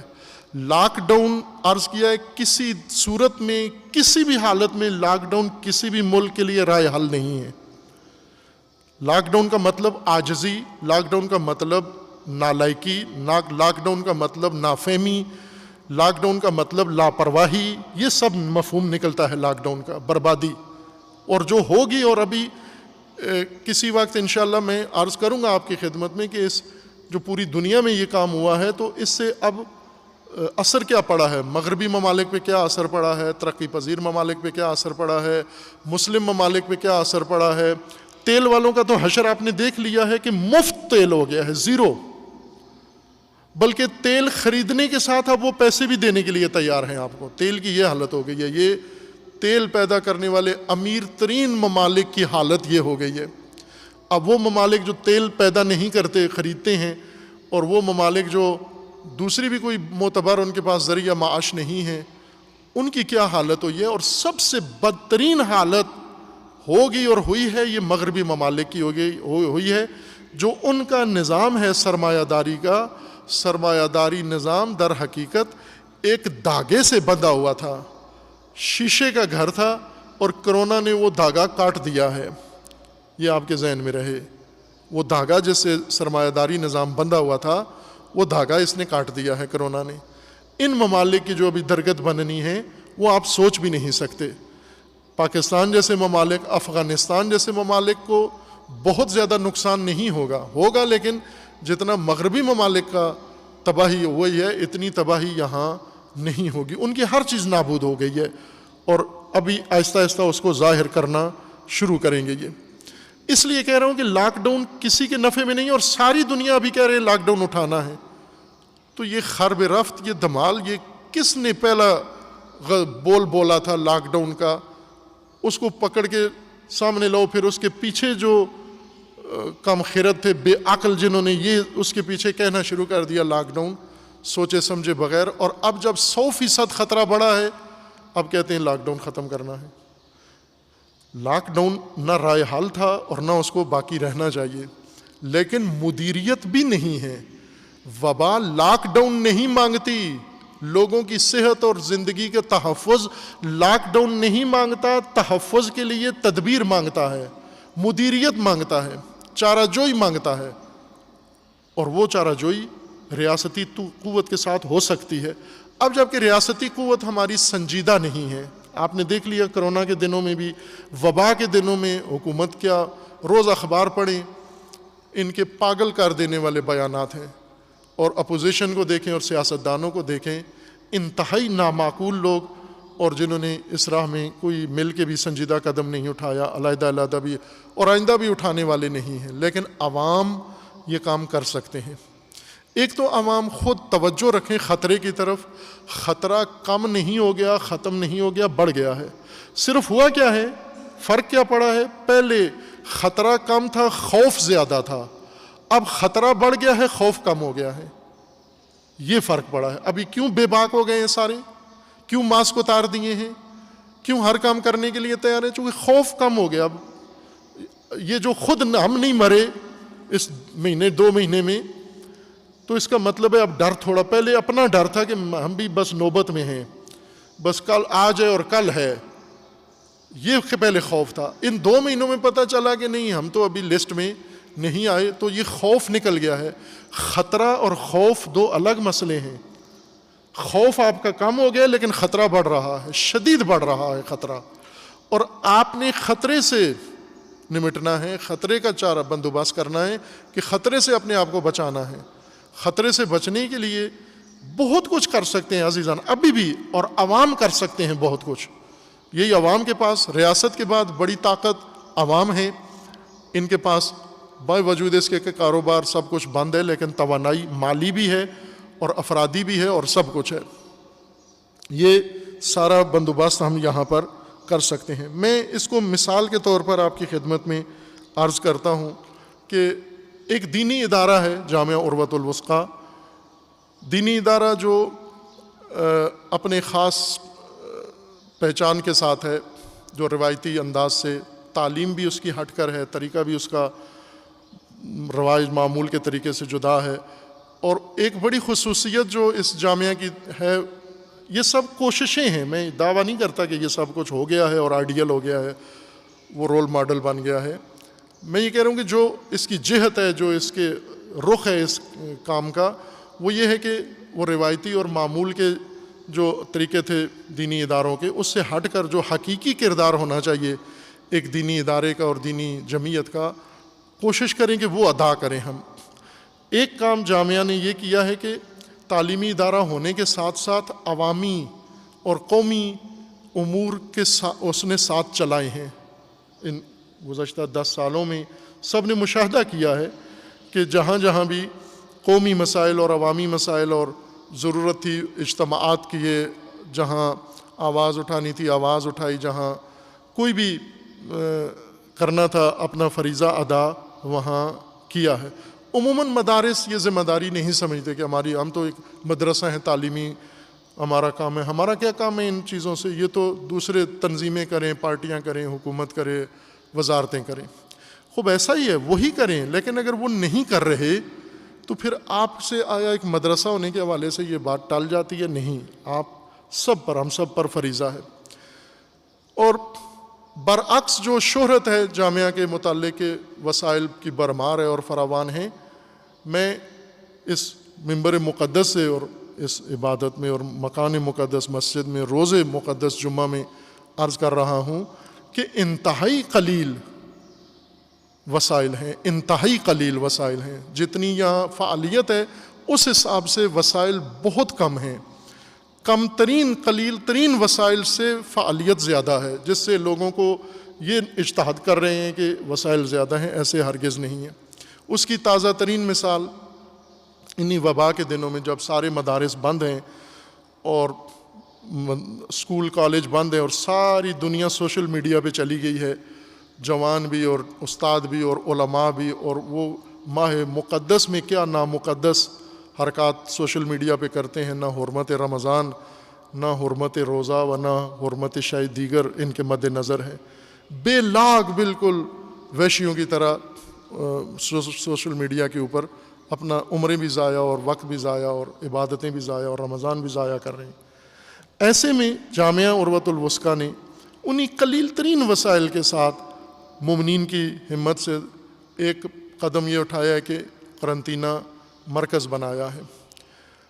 وہ قرنطینہ مرکز الحمدللہ تیار ہو گیا ہے، آمادہ ہے. کل روز ولادت امام حسن مجتبیٰ علیہ الصلاۃ والسلام بھی ہے اور 15 رمضان المبارک ہے، اور اس کا باقاعدہ طور پر افتتاح بھی ہے کل. اس کا عمومی نہیں ہے، عوامی نہیں ہے. بعض جو متعلقہ، چونکہ صحت و تندرستی اور سلامتی اور ہیلتھ سے مربوط ہے یہ کام، تو ہمیں ویسے بھی سرکاری اجازت سے یہ کام کر سکتے تھے ہم. تو سرکاری جو اہلکار ہیں یا شخصیات ہیں جن کا تعلق بنتا ہے، جیسے ہیلتھ منسٹر ہیں یا دیگر شخصیات، ان کی موجودگی میں، اور بعض سماجی شخصیات یا اس علاقے کے لیے جو معززین ہیں ان کی موجودگی میں کل انشاءاللہ ڈاکٹر صاحبان اور متعلقہ لوگوں کے ساتھ ہی اس کا افتتاح ہونے والا ہے انشاءاللہ. اور پھر اس کے بعد جتنی یہاں ابھی جگہ تیار ہوئی ہے اس کے مطابق ظاہراً 100 کے لگ بھگ، تھوڑے کم ہیں 100 سے، 100 بیڈ کے قریب انتظام ہوا ہے، اور بہت ہی معیاری اور اعلیٰ انتظام ہوا ہے، جس میں ہر چیز مد نظر رکھی گئی ہے. ایک بیماروں کی نگہداری، نگہداشت اور ان کی ذہنی آسودگی اور ان کی جسمانی مدافعت، ان کی خوراک، ان کی غذا اور ان کو دیگر سہولیات جیسے مطالعہ کے لیے ان کے لیے اہتمام، عبادت کا اہتمام، ہر حوالے سے. جس طرح ابھی کرونا مریضوں کے ساتھ جو حالت ہو رہی ہے مجرموں والی اور اچھوتوں والی، وہ نہیں، بلکہ محتاج ہمدردی مریضوں والی، انسانوں والی، قابل احترام انسانوں والی اور قابل ہمدردی انسانوں والی جو ان کو توجہ چاہیے، وہ توجہ اس کے طور پر ہم نے اس کا اہتمام کیا ہے انہی قلیل ترین وسائل کے ساتھ. اور مومنین نے ہمت کی ہے. توقع ہماری یہ تھی کہ ماہ رمضان ہے اور دل نرم ہوتے ہیں اور مومنین زیادہ کریں گے، لیکن ظاہر ابھی شاید آخر رمضان تک دل نرم ہوں گے. ابھی شروع رمضان میں ٹائٹ ہیں پیچ بہت سارے، ان کو ابھی گریس ریس لگنی ہے، نٹ بلٹ دل کے ٹیلے ہوں گے، تھوڑے نرم ہوں گے، آخر میں ابھی تک نرمی نظر نہیں آتی، لیکن ہو جائے گا انشاءاللہ۔ باہر کیف یہ ایک کام ہے جو انجام پا گیا ہے۔ ایک کام اور جو جامعہ سے متعلق لوگوں نے ہی انجام دیا ہے، وہ مومنین نے بہت ساروں نے ضرورت مندوں کے لیے، جو یہ ساری باتیں میری زبانی اچھی نہیں لگتیں، اگر کہیں ہو رہی ہوتی، کوئی کر رہا ہوتا، لوگوں کو بتا رہا ہوتا تو میری ضرورت نہیں تھی، چونکہ پھر لوٹ کر بات اپنی طرف آ جاتی ہے، اور جو اپنی کارکردگی خود اپنی زبان سے یہ مناسب نہیں ہے۔ لیکن چونکہ دوسروں کی زحمت ہے، اس میں میرا کوئی خرچ نہیں ہوا، میرا اس میں کوئی شاید زیرو دخل ہے، تو میں اس لیے کہہ رہا ہوں کہ میں خود میری طرف کچھ نہ پلٹائیں۔ یہ جو کچھ قرنطینہ مرکز ہے، یہ ان دوستوں نے ساری زحمت کی ہے، چاند ایک عزیزوں نے، اور ڈاکٹر صاحبان ہیں اور کچھ دوسرے ہمارے عزیزان ہیں، جنہوں نے دن رات ایک کر کے انتھک محنت کے ساتھ یہ کام کیا ہے، تو ان کی کام کی رپورٹ پیش کر رہا ہوں، نہ کہ اپنے کام کی، کہ میرا اس میں کوئی حصہ نہیں ہے۔ اسی طرح انہی مومنین کا اور ان جیسے دیگر دوستوں کا ایک ہے کہ بہت سارے، چونکہ لاک ڈاؤن ہے اور لوگوں کی ملازمتیں اور مزدوریاں اور سب روزگار ختم ہیں، تو ایسے میں جو مشکلات کا شکار خاندان ہیں، ان کے لیے جو ضرورت کی اشیاء ہیں، جو رابطے کرتے ہیں، ان کو باعزت طریقے سے، نہ کہ تصویریں لے کر، بلکہ کل پرسوں ہی کسی نے کہا کہ ایک جگہ سے اچھا معقول مبلغ آیا ہے، اور انہوں نے کہا ہے کہ یہ آپ تصویریں بھی واپس ہمیں بھیجنی ہیں، یہ راشن دینا ہے لوگوں کو اور تصویریں بھی ساتھ سینڈ کرنی ہے۔ تو میں نے کہا یہ مبلغ ان کو واپس کر دیں، کہ ہم یہ تذلیل مستحقین کی نہیں کر سکتے، ہم یہ ذلت نہیں کریں گے کسی کی حقارت، کہ اس کو راشن کی تھیلی دے کے تصویر بنا کے پھر ڈونیشن دینے والے کو سینڈ کریں، اور وہ اپنے سسٹم میں لگا کے اپنے کسی فیس بک پہ یا اپنے کسی سوشل میڈیا میں لگائے۔ یہ تذلیل ہم سے نہیں ہو سکتی، اگر آپ کا جی چاہتا ہے تو کسی اور ذریعے سے کرا لو، ہم یہ نہیں کریں گے۔ ظاہر ایک خاموش کام ہے، خاموشی کے ساتھ ہو رہا ہے، تبلیغ کی نہ کی ہے اور نہ اس کی ضرورت ہے۔ میں صرف عرض کر رہا ہوں عوامی توانائی کی، کہ اگر عوام کرنا چاہیں، اس وبا کو مدیریت کرنا چاہیں، کر سکتے ہیں، ہر سطح پر کر سکتے ہیں۔ اور تیسرا کام جو بہت اچھا الحمدللہ پاکستان میں ایک مثالی کام کیا ہے ہمارے جوانوں نے، مصطفیٰ اسکاؤٹس نے کیا ہے۔ یہ جوانوں کا ایک گروہ ہے جو بہت ہی تعمیری اور مثبت سوچ والے بھی ہیں، اور تعمیری مثبت کردار والے بھی ہیں، تعمیری مثبت ان کے کام بھی ہیں، اور انہوں نے ملک بھر میں اکثر جگہوں پر انہوں نے سپرے کیا ہے جراثیم کش ادویہ کا اور دواؤں کا، بہت ساری جگہوں پر، پورے شہر کو انہوں نے، مساجد کو ترجیح کے طور پر، مساجد اور امام بارگاہیں، عبادت گاہیں، اور اس میں چرچ بھی شامل تھے، مندر بھی شامل تھے، ہر جگہ سرکاری ادارے، تھانے اور کچہریاں اور عدالتیں، جہاں جہاں عوام، بعض مارکیٹیں، بعض جگہ لوگوں کے اپنے پرسنل بھی، جہاں جہاں کسی نے خود چاہا، خواہش کی، وہاں یہ عزیزان ہمارے پہنچے ہیں، اور خود سے یہ سب کچھ مہیا کر کے، مومنین سے ہی اکٹھا کر کے اسی علاقے سے، اور یہ وسائل بھی انہوں نے خریدے، سپرے مشینیں بھی خریدیں، اور سپرے کے لیے انہوں نے مواد بھی خریدا، اور پورے ملک میں جا کر انہوں نے کیا۔ اتنا نمایاں کام ان کا ہوا کہ آپ نے سب نے مشاہدہ کیا ہے کہ سیاسی جماعتوں نے اس کو کہنا شروع کر دیا کہ یہ ان کا کام ہے، تصویریں لگا لیں ہمارے ان اسکاؤٹس جوانوں کی، اور ان کے لیے اپنی کارکردگی دکھانا شروع کر دی۔ تو اس کا مطلب ہے کہ کیا نہ کچھ انہوں نے، اتنا کام تو ان عزیزوں نے کیا ہے کہ بڑی بڑی جماعتیں جو پاکستان کی حکومت کر رہی ہیں اور کر چکی ہیں، ان کو بھی ایک کریڈٹ لینے کے لیے مصطفیٰ اسکاؤٹس کی کارکردگی کو اپنے ساتھ شامل کرنا پڑا، جبکہ ان سے مربوط نہیں ہے۔ یہ جمعیت ہے جوانوں کی جو الحمدللہ ہر لحاظ سے پاکیزہ ہیں۔ اس دور میں جب جوان بہت ساری آلودگیوں کا شکار ہیں، اسی زمانے میں آپ یہی جوان جو سوشل میڈیا پہ ہیں، ان کا کام دیکھ لیں، ان کی کارکردگی دیکھ لیں کہ جتنی گندگی یہ سوشل میڈیا کے اوپر بیٹھ کر یہ کرتے ہیں اور دیکھتے ہیں اور اس میں شامل ہوتے ہیں، یہ جوان اس گندگی میں شامل نہیں ہیں۔ اسی طرح اخلاقی فساد میں جوان غرق ہیں، منشیات میں غرق ہیں، اسی طرح سیاسی تنظیموں کا جز ہیں، سیاسی ہتھ کنڈوں میں اور سیاسی ہیر پھیر میں، اور اسی طرح بعض مذہبی تنظیموں کے ساتھ مل کر فرقہ واریت میں ایک اچھا خاصا جوان طبقہ ملوث ہے۔ یہ وہ جوان ہیں جو ان سارے کاموں سے دور اور مبرہ ہیں، نہ فرقہ واریت میں ملوث ہیں، نہ کسی سیاسی اس ڈرامے کا حصہ ہیں، نہ کسی اور کاروباری اس کا حصہ ہیں، یا تعلیم حاصل کر رہے ہیں یا روزگار میں ہیں، اور جو وقت انہیں ملتا ہے اس ٹائم پہ آ کر یہ رفائی فلائی یا کوئی بھی کام ہوتا ہے یہ انجام دیتے ہیں۔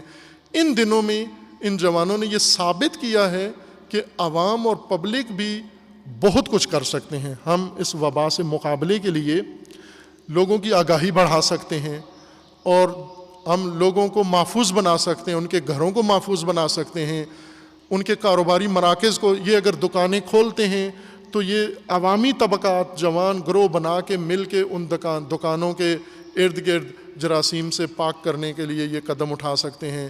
اگر مسجدیں کھول رہے ہو تو یہ جوان مسجدوں کو جراثیم سے پاک کر سکتے ہیں، تحفظ دے سکتے ہیں، اور بہت ساری خدمات۔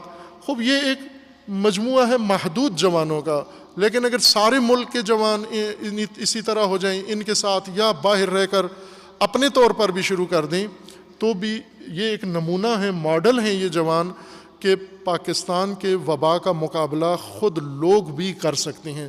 اگر حکومت سنجیدہ نہیں ہے تو ہم خود کر سکتے ہیں۔ یہ 3-4 کام جو ایک وسائل کی قلت میں اور عدم تعاون ہے دوسروں کا، اور وہ بتانا مناسب نہیں ہے، میں آپ کی خدمت میں عرض کروں، اچھا نہیں ہے کہ کن شرائط کے ساتھ ہم یہ کام کر رہے ہیں۔ مثلا یہ قرنطینہ مرکز ہے جو در حقیقت اور گورنمنٹ نے بنایا ہے، آپ جا کے پوچھ لیں، ایکسپو سینٹر میں بنایا انہوں نے ایک فیلڈ ہاسپٹل، کتنا خرچہ آیا، حالانکہ اس میں یہ سٹینڈرڈ نہیں ہے جو ہمارا ہے، تو کتنا خرچہ آیا، یہ کروڑوں روپے کا کام ہے۔ لیکن بعض اوقات عزیزان وسائل کی کمی کو انسان اپنی کوشش کی کثرت سے پورا کر دیتا ہے، دوڑ دھوپ سے اس کی تلافی کر دیتا ہے، بیلنس کر لیتا ہے، اور یہی کیا ہمارے عزیزوں نے، جوانوں نے۔ یہ میرے جیسے طالب علم کی اس تحسین کے نہیں ہے محتاج، اور نہ ہی میں کر سکتا ہوں، خواہ وہ جوان جو پورے ملک کے اندر سپرے کر رہے ہیں اور جن کی کارکردگی اتنی عالی شان ہے کہ بڑی بڑی جماعتیں ان کو اپنے ساتھ شامل کر رہی ہیں، جبکہ ان کا سیاسی کسی جماعت سے کوئی تعلق نہیں ہے، لیکن خدمات ان کی سب کے لیے ہیں۔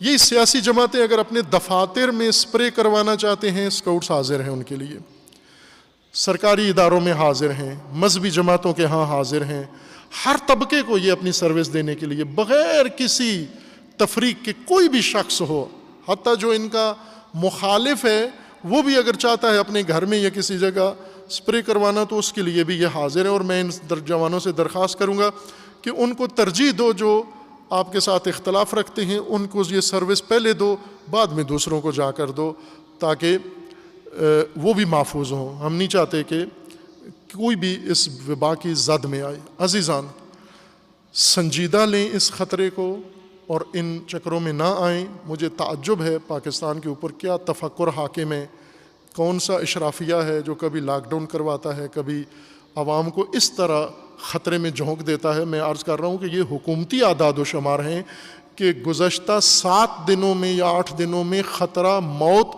100% اموات میں اضافہ ہوا ہے۔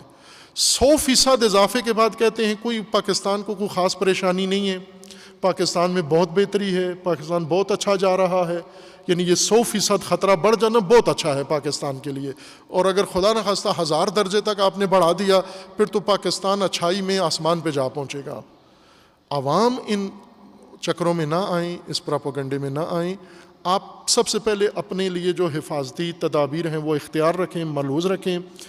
اگر اول تو نہ کریں اجتماعات، گورنمنٹ اجازت بھی دیتی ہے تو خطرناک کام نہ کریں۔ آپ وہ جو ضروری کام ہے، جیسے معیشت کے لیے، روزگار کے لیے جو ضرورت ہے وہ کریں، اور بھی جو شعبے ہیں جس سے لوگوں کی زندگیاں معطل ہیں وہ شعبے کھل جانے چاہیے۔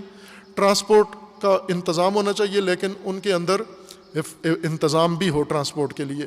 دفاتر کھلنے چاہیے، ضرورت کی مارکیٹیں کھلنی چاہیے روزمرہ کے، لیکن ان سب کو محفوظ رکھنے کا ساتھ ساتھ اہتمام بھی ہونا چاہیے. یہی تاجر لوگ ابھی دکانیں کھول لیں گے، دکانیں کھول کے کاروبار شروع کر دیں گے، لیکن اپنی دکانوں کو، اپنے گاہکوں کو، اپنی مارکیٹ کو محفوظ رکھنے کے لیے ایک پیسہ خرچ نہیں کریں گے. یہ خوب آپ کو چاہیے کہ اسی کاروبار میں سے ایک مبلغ نکالو تاکہ آپ کے ہی تحفظ کے لیے یہ کام ہو، اور آپ کی قوم کے لیے. جب گاہک آپ کے کرونا والے ہوئے آپ کے پاس آئیں گے، آپ کو بھی لگائیں گے. تو یہ تاجر برادری یہ کام کر سکتے ہیں. اور جہاں میں یہ اس تذکرے کے ساتھ ہی یہ بھی عرض کر دوں کہ اب جامعہ نے جو قدم اٹھایا ہے، ابتدائی سا قدم ہے، چھوٹا سا قدم ہے، لیکن توانائی اتنی نہیں ہے جتنا قدم اٹھایا ہے. توانائی، گنجائش، ظرفیت بہت زیادہ ہے، بہت کچھ ہو سکتا ہے.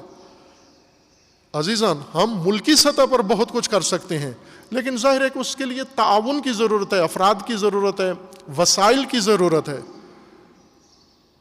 یہی ادارہ جامعہ عروۃ الوثقیٰ ملک بھر کے لیے بہت کچھ کرنے کی توانائی رکھتا ہے. توانائی، گنجائش و ظرفیت کہ اگر تعاون ہو، ظاہر مالی وسائل اس کے لیے چاہیے، افرادی وسائل اس کے لیے چاہیے. اگر یہ ساری افرادی تعاون اور مالی تعاون ہو تو میں عرض کرتا ہوں آپ کو کہ یہی ادارہ بھی کرونا، بھائی کہ ہم میڈیکل ادارہ نہیں ہیں، ہم کوئی اسپیشلسٹ ادارہ نہیں ہیں، دینی ادارہ ہے، تعلیم و تربیت کا ادارہ ہے، لیکن ذرا ہم نے میدان ہموار کرنا ہے ڈاکٹرز کے لیے، میڈیکل سٹاف کے لیے، پیرامیڈیکل سٹاف کے لیے. انہوں نے کرنا ہے، لیکن ان کو میدان تو ہم نے بنا کے دینا ہے. میں ابھی جامعہ میں موجود ظرفیت بہت زیادہ ہے. مثلا ہمارے پاس ہاسٹل ہیں، خواتین کا پورا مدرسہ خالی ہے، بن گیا ہے، تیار ہو گیا ہے. یہ اس کے اندر ہزاروں افراد کے لیے جگہ بن سکتی ہے. بچوں کا ہاسٹل پورا خالی ہے، ہماری اکیڈمک بلڈنگ، کلاس رومز خالی ہیں ہمارے، اور اس طرح خوب یہ پورا کمپلیکس پورا ہو سکتا ہے. یہ مسجد اتنی بڑی ہے، یہ اس کے لیے کام کے لیے وقف ہو سکتی ہے. اسی لیے انسانوں کے لیے ہے نا، یہ ہماری پراپرٹی تو نہیں ہے، جائیداد تو نہیں ہے یہ ہماری، یہ اسی قوم کا مال ہے، اسی قوم کے لیے ہے. اور اس کا مطلب یہ نہیں کہ صرف یہاں مجلسیں ہوں اور صرف یہاں عبادتیں اور جماعتیں ہوں، نہ، یہاں پر علاج بھی ہو. اسی مسجد کے اندر کرونا سینٹر مسجد کے اندر بھی بن سکتا ہے، یہاں پر ہم بہت ساری سہولتیں دے سکتے ہیں. یہ ساری چیزیں اس کے اندر بروئے کار لا سکتے ہیں ہم. ظرفیت کہیں زیادہ ہے، لیکن اس کے ساتھ جو ہمارا ایک مزاج ہے قومی، وہ قومی مزاج لا تعلقی والا، سرد مہری والا، مفاد پرستی والا، وہ مزاج ایسا ہے کہ تعاون کو اس نے تھوڑا محدود کیا ہوا ہے، روکا ہوا ہے. اگر یہ تعاون مومنین کا ہو تو ہم کر سکتے ہیں یہاں اس مرکز میں بھی. اور جامعہ سے ظاہر ہے متعلقہ اور بھی مدارس ادارے ہیں، وہ سارے کرنٹینہ مرکز بن سکتے ہیں. اور بہت سارے گورنمنٹ سکول ہیں، بہت سارے پرائیویٹ سکول بند ہیں، وہ سارے اس مراکز میں تبدیل ہو سکتے ہیں.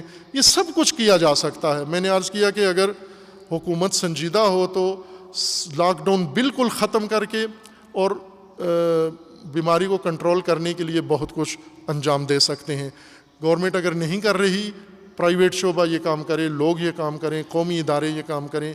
بعض ایسی تنظیمیں اور ادارے ہیں جن کے پاس اسی چیز کا بجٹ موجود ہے، لاکھوں کروڑوں اربوں روپے میں موجود ہے، لیکن وہ بجٹ نظر نہیں آتا.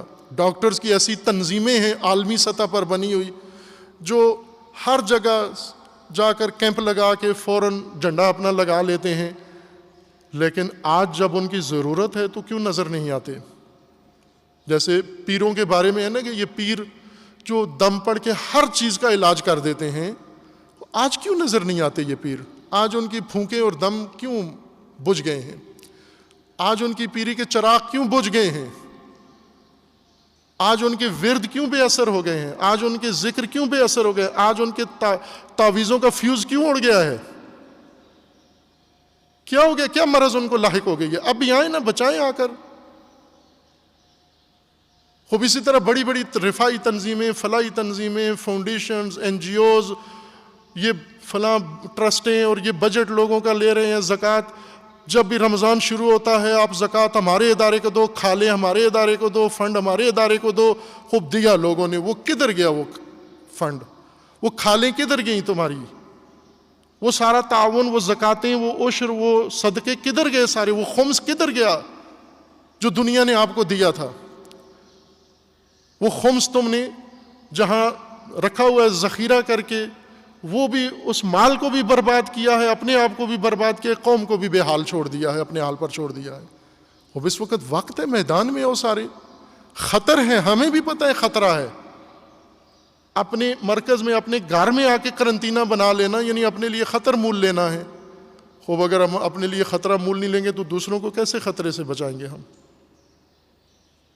یہ توانائی ایک ادارے کے اندر، چھوٹا سا ادارہ ہے جامعہ، اس کے اندر موجود ہے، اور مومنین کے تعاون سے یہ پوری توانائی ابھی بروئے کار نہیں لائی گئی. میں نے عرض کیا تھا کہ اسی کمپلیکس کے اندر ہزاروں لوگوں کو ہم نگہداشت کر سکتے ہیں مریضوں کی، لیکن ابھی ہمارے پاس وینٹیلیٹرز نہیں ہیں، ابھی ہمارے پاس ٹیسٹنگ مشینیں آنا باقی ہیں. کسی جگہ مومنین نے خرید کے رکھی ہوئی ہیں مشینیں، ملک سے باہر، ملک کے اندر ملتی نہیں ہیں، ملک سے باہر خرید کے رکھی ہوئی ہیں، ان کی پیمنٹ کرنی باقی ہے، ان کے باقی مراحل ابھی باقی ہیں. اسی طرح ایک ایک کر کے اللہ کرے گا وینٹیلیٹرز بھی انشاءاللہ لے لیں گے، اور باقی بھی مومنین کے تعاون سے یہ کام ہو جائے گا. میں ظرفیت بتائی ہے، توانائی بتائی ہے، یہ کام ہو سکتا ہے، مدیریت ہم کر سکتے ہیں اور اپنے آپ کو بچا سکتے ہیں انشاءاللہ. چند اور حساس مسائل میں فہرست ان کی ذکر کر دیتا ہوں. ان میں ایک مسئلہ جو بہت اہمیت کا ہے، وہ ایک تو ولادت امام علیہ السلام ہے، بہت اہم مناسبت ہے کہ اس کے بارے میں انشاءاللہ رات کے درس میں تفصیل سے گفتگو ہوگی. یہاں وقت کم ہے اور اس موضوع کا حق ادا نہیں ہو سکتا. دوسرا مسئلہ یہ ہے کہ مودی نے پاکستان کو، یہ ایک بہت موضوع ہے کہ کرونا کے اس لاک ڈاؤن کے پس پردہ ہو کیا رہا ہے دنیا میں، پوری دنیا میں. ہمارے ملک میں کیا ہو رہا ہے اور ہمارے پڑوس میں کیا ہو رہا ہے اور پوری دنیا میں کیا ہو رہا ہے.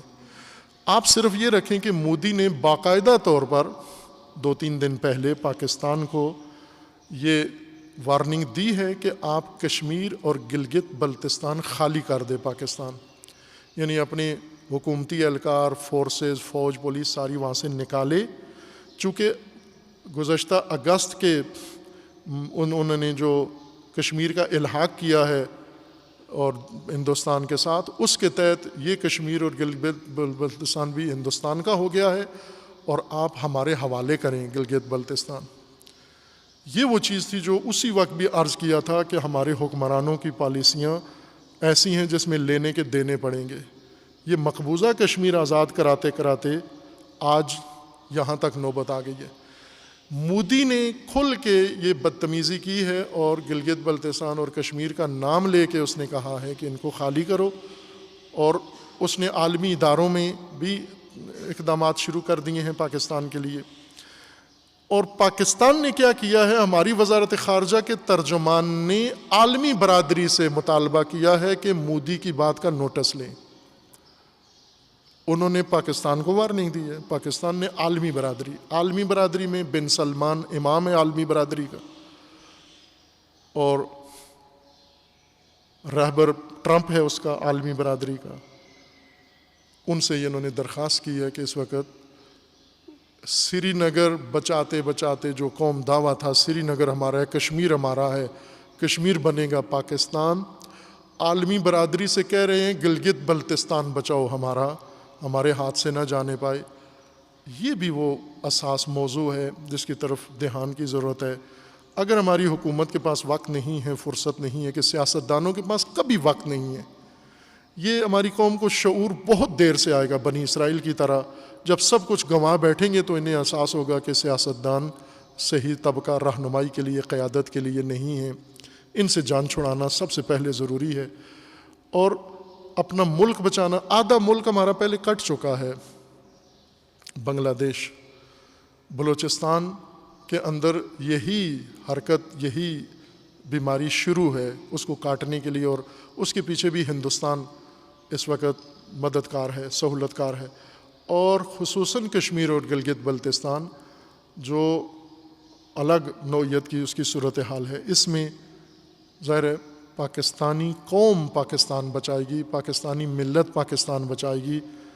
اس کرونا کی وبا کی آڑ میں بہت خطرناک کھیل دنیا کے اندر ہو رہا ہے۔ کشمیر کے اندر کرونا کے دنوں میں بہت تشدد بڑھ گیا ہے۔ انہی دنوں میں گزشتہ ہفتے کئی جوان کشمیری شہید ہوئے ہیں۔ البتہ ایک جو کشمیریوں سے جو توقع ساری دنیا کو تھی کہ یہ کب کشمیر کے متعلق ہندوستان کی اس جارحانہ حرکت کا جواب دیتے ہیں، تو وہ شروع ہو گیا ہے۔ ابھی باقاعدہ کشمیری جوانوں نے نکل کر مبارزہ اور مقاومت اور استقامت و مزاحمت شروع کر دی ہے۔ کئی شہید اس طرح سے بھی ہوئے مقابلے میں، اور کئی انہوں نے ہندی فوج کو نقصان بھی پہنچایا ہے۔ اسی طرح اسرائیل بھی کرونا کے دنوں میں فلسطین کے اوپر جارحیت کر کے اور وادی اردن کو اسرائیل کا باقاعدہ حصہ بنانے کا اس نے اعلان کر دیا ہے، اور ساتھ ہی شام پر حملوں میں اضافہ کر دیا ہے۔ اور انہی دنوں میں اور بہت سارے دنیا کے خطوں میں یہ حرکات اسی طرح کی مشابہ جاری ہیں، جس میں ایران کے خلاف امریکہ کی جارحیت میں اضافہ ہوا ہے۔ حزب اللہ کے خلاف مغربی ممالک نے زیادہ تحرک شروع کر دیا ہے، اور امریکہ کی جو مجلس ہے سینٹ، اس نے ویٹو پاور ایران پر حملے کے لیے صدر ٹرمپ کا جو حق تھا چیلنج کیا ہوا تھا کہ یہ اس سے لینا چاہ رہے تھے، وہ بل پاس نہیں ہوا، اور حملے کی اجازت سینٹ نے بھی گویا ایک طرح سے اس ہیلے کے ساتھ کر دی ہے۔ اور اس کرونا کی آڑ میں بہت وحشتناک کام ہو رہے ہیں۔ چین کے خلاف باقاعدہ کرونا کے بعد چین کے خلاف، چونکہ اس کرونا مارکے کا تنہا فاتح اگر ہم کہیں جس کو ہر طرح سے فائدہ ہوا ہے، وہ چائنا ہے۔ اقتصادی طور پر بھی، سیاسی طور پر بھی، ہر طور پر چائنا نے سبقت لی ہے اس میں، اور چائنا کی طرف سب نے رخ موڑ لیا ہے، اور چائنا ہی کو متہم کر رہے ہیں کہ اس نے یہ وائرس بنایا ہے۔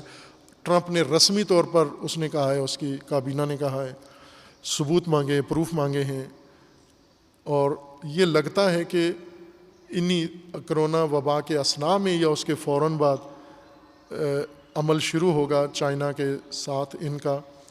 اور اس میں مودی جو کچھ کر رہا ہے گلگت بلتستان کے لیے، پاکستان چائنا کا تعلق آپس میں توڑنا چاہتا ہے، جو کافی حد تک سیاسی طور پر پہلے سے توڑ چکے ہیں۔ یہ چائنا اور پاکستان کے تعلقات سفارتی خرابی کر چکے ہیں، لیکن اب اس کو سی پیک کی پلاننگ کو اور باقی بھی خراب کرنا چاہتے ہیں۔ بہرکیف یہ بھی چائنا کے خلاف بھی منصوبہ کافی آگے بڑھ گیا ہے، جس کے عملی آثار نظر آ رہے ہیں۔ اور اس کے علاوہ بھی چند موضوعات ہیں جو وقت نہیں ہیں، بعد میں انشاءاللہ عرض ہوں گے۔ اللہ تعالیٰ سب انسانوں کو، سب مسلمانوں کو اور اہل پاکستان و دیگر مومنین کو اللہ تعالیٰ ہر شر و بلیہ سے نجات عطا فرمائے، اور اس وبا سے بھی خداوند تعالیٰ ہم سب کو نجات عطا فرمائے۔ اعوذ باللہ من الشیطان الرجیم، بسم اللہ الرحمن الرحیم۔ قل هو اللہ احد اللہ الصمد لم یلد ولم یولد ولم یکن له کفوا احد۔